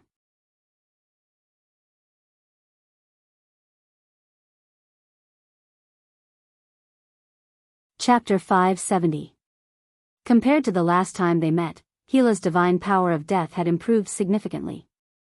The only uncertainty was whether this improvement was due to her loss to Rog in Jotunheim or a natural increase brought about by her talent. Fortunately, she was not the only one whose strength had improved significantly. Rog's strength had also improved significantly. While Hela had only released her aura and divine power of death, this action of hers still caused the frost giants and flame giants outside to enter battle mode immediately. Within a few seconds, a large number of flame giants and frost giants had gathered outside the commander's tent. While these flame giants and frost giants had arrived around the tent, none of them dared to step inside. Hela had not ruled them for very long, but the fear she had left in their hearts was stronger than anyone else's. Never disobey any of Hela's orders. Never appear when you shouldn't appear. Don't do anything without permission. There were many similar nevers, and there were some slight differences due to the different races. For example, the flame giants could not release their innate high temperature when near Hela, and the frost giants could not provide Hela with food that was too cold. Are we really not going in? It seems like the fight inside is very intense. Go if you want. I'll try my best to bring your ashes back to Muspelheim. There shouldn't be any fighting inside, right? There aren't any sounds of fighting. You're too young. You still don't understand the battle between men and women. You're finished. You actually dare to imagine such a scene in your mind. You're dead. Unlike the frost giants who were born with a calm aura, the flame giants around the tent began to whisper and discuss the situation in the tent. While the flame giants had deliberately lowered their voices and used their flame giant language with a particularly heavy accent, their actions still caused the frost giants to look down on them. A bunch of idiots whose brains have been roasted. How dare you talk about Her Majesty's matters? You really don't know how to write the word death. While the flame giants were chattering, the frost giants tacitly remained silent and did not say a word. Not only did these frost giants have no intention of talking, but they also closed their eyes. Some of the frost giants even sealed their ears with ice. Don't speak, don't look, don't listen. Well, if you don't intend to attack me, can we stop this meaningless competition? Rog originally thought that Hela would choose to attack immediately after unleashing her god of death. However, it was clear that the situation did not develop in this worst-case scenario. Since they didn't fight, it meant that there was still room for negotiation. After hearing Log's suggestion of a truce, Hela looked at him with the eyes of a queen who was born high up in the air. Then, she started to retract her terrifying aura and death divine energy. When her aura and divine power of death showed signs of weakening, Rog immediately retracted his chakra and aura. A few seconds later, the atmosphere in the tent returned to its initial calm state. I didn't expect you to be on par with me now. Looks like the talents of Earthlings still have some redeeming qualities.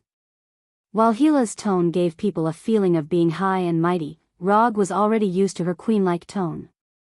I was just lucky to have improved a little. Rog took the initiative to lower his posture and answered unhurriedly. While he might not lose to Hila in a real fight, considering that he was asking for Hila's help, it was normal for him to lower his posture. It was not shameful to be humble when asking for help. Facing an existence like Hila, who was born noble and had outstanding strength, being stubborn would only be counterproductive. This was just like stroking a cat, one had to stroke it according to its fur. Alright, you don't have to put on such an attitude in front of me. Just say it, what can you give me in return? You're a ninja. You should know better than anyone that without a satisfactory reward, no one is willing to help. Hila crossed her right leg and sat on the metal chair that was similar to an Asgard's throne.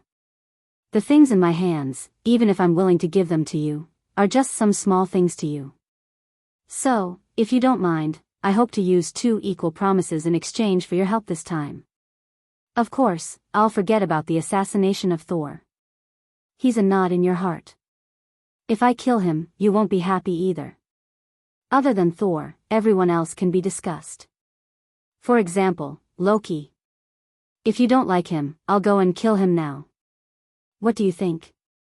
Log might have said a lot, but there was only one thing he was trying to say. He could not give Hila anything that could move her.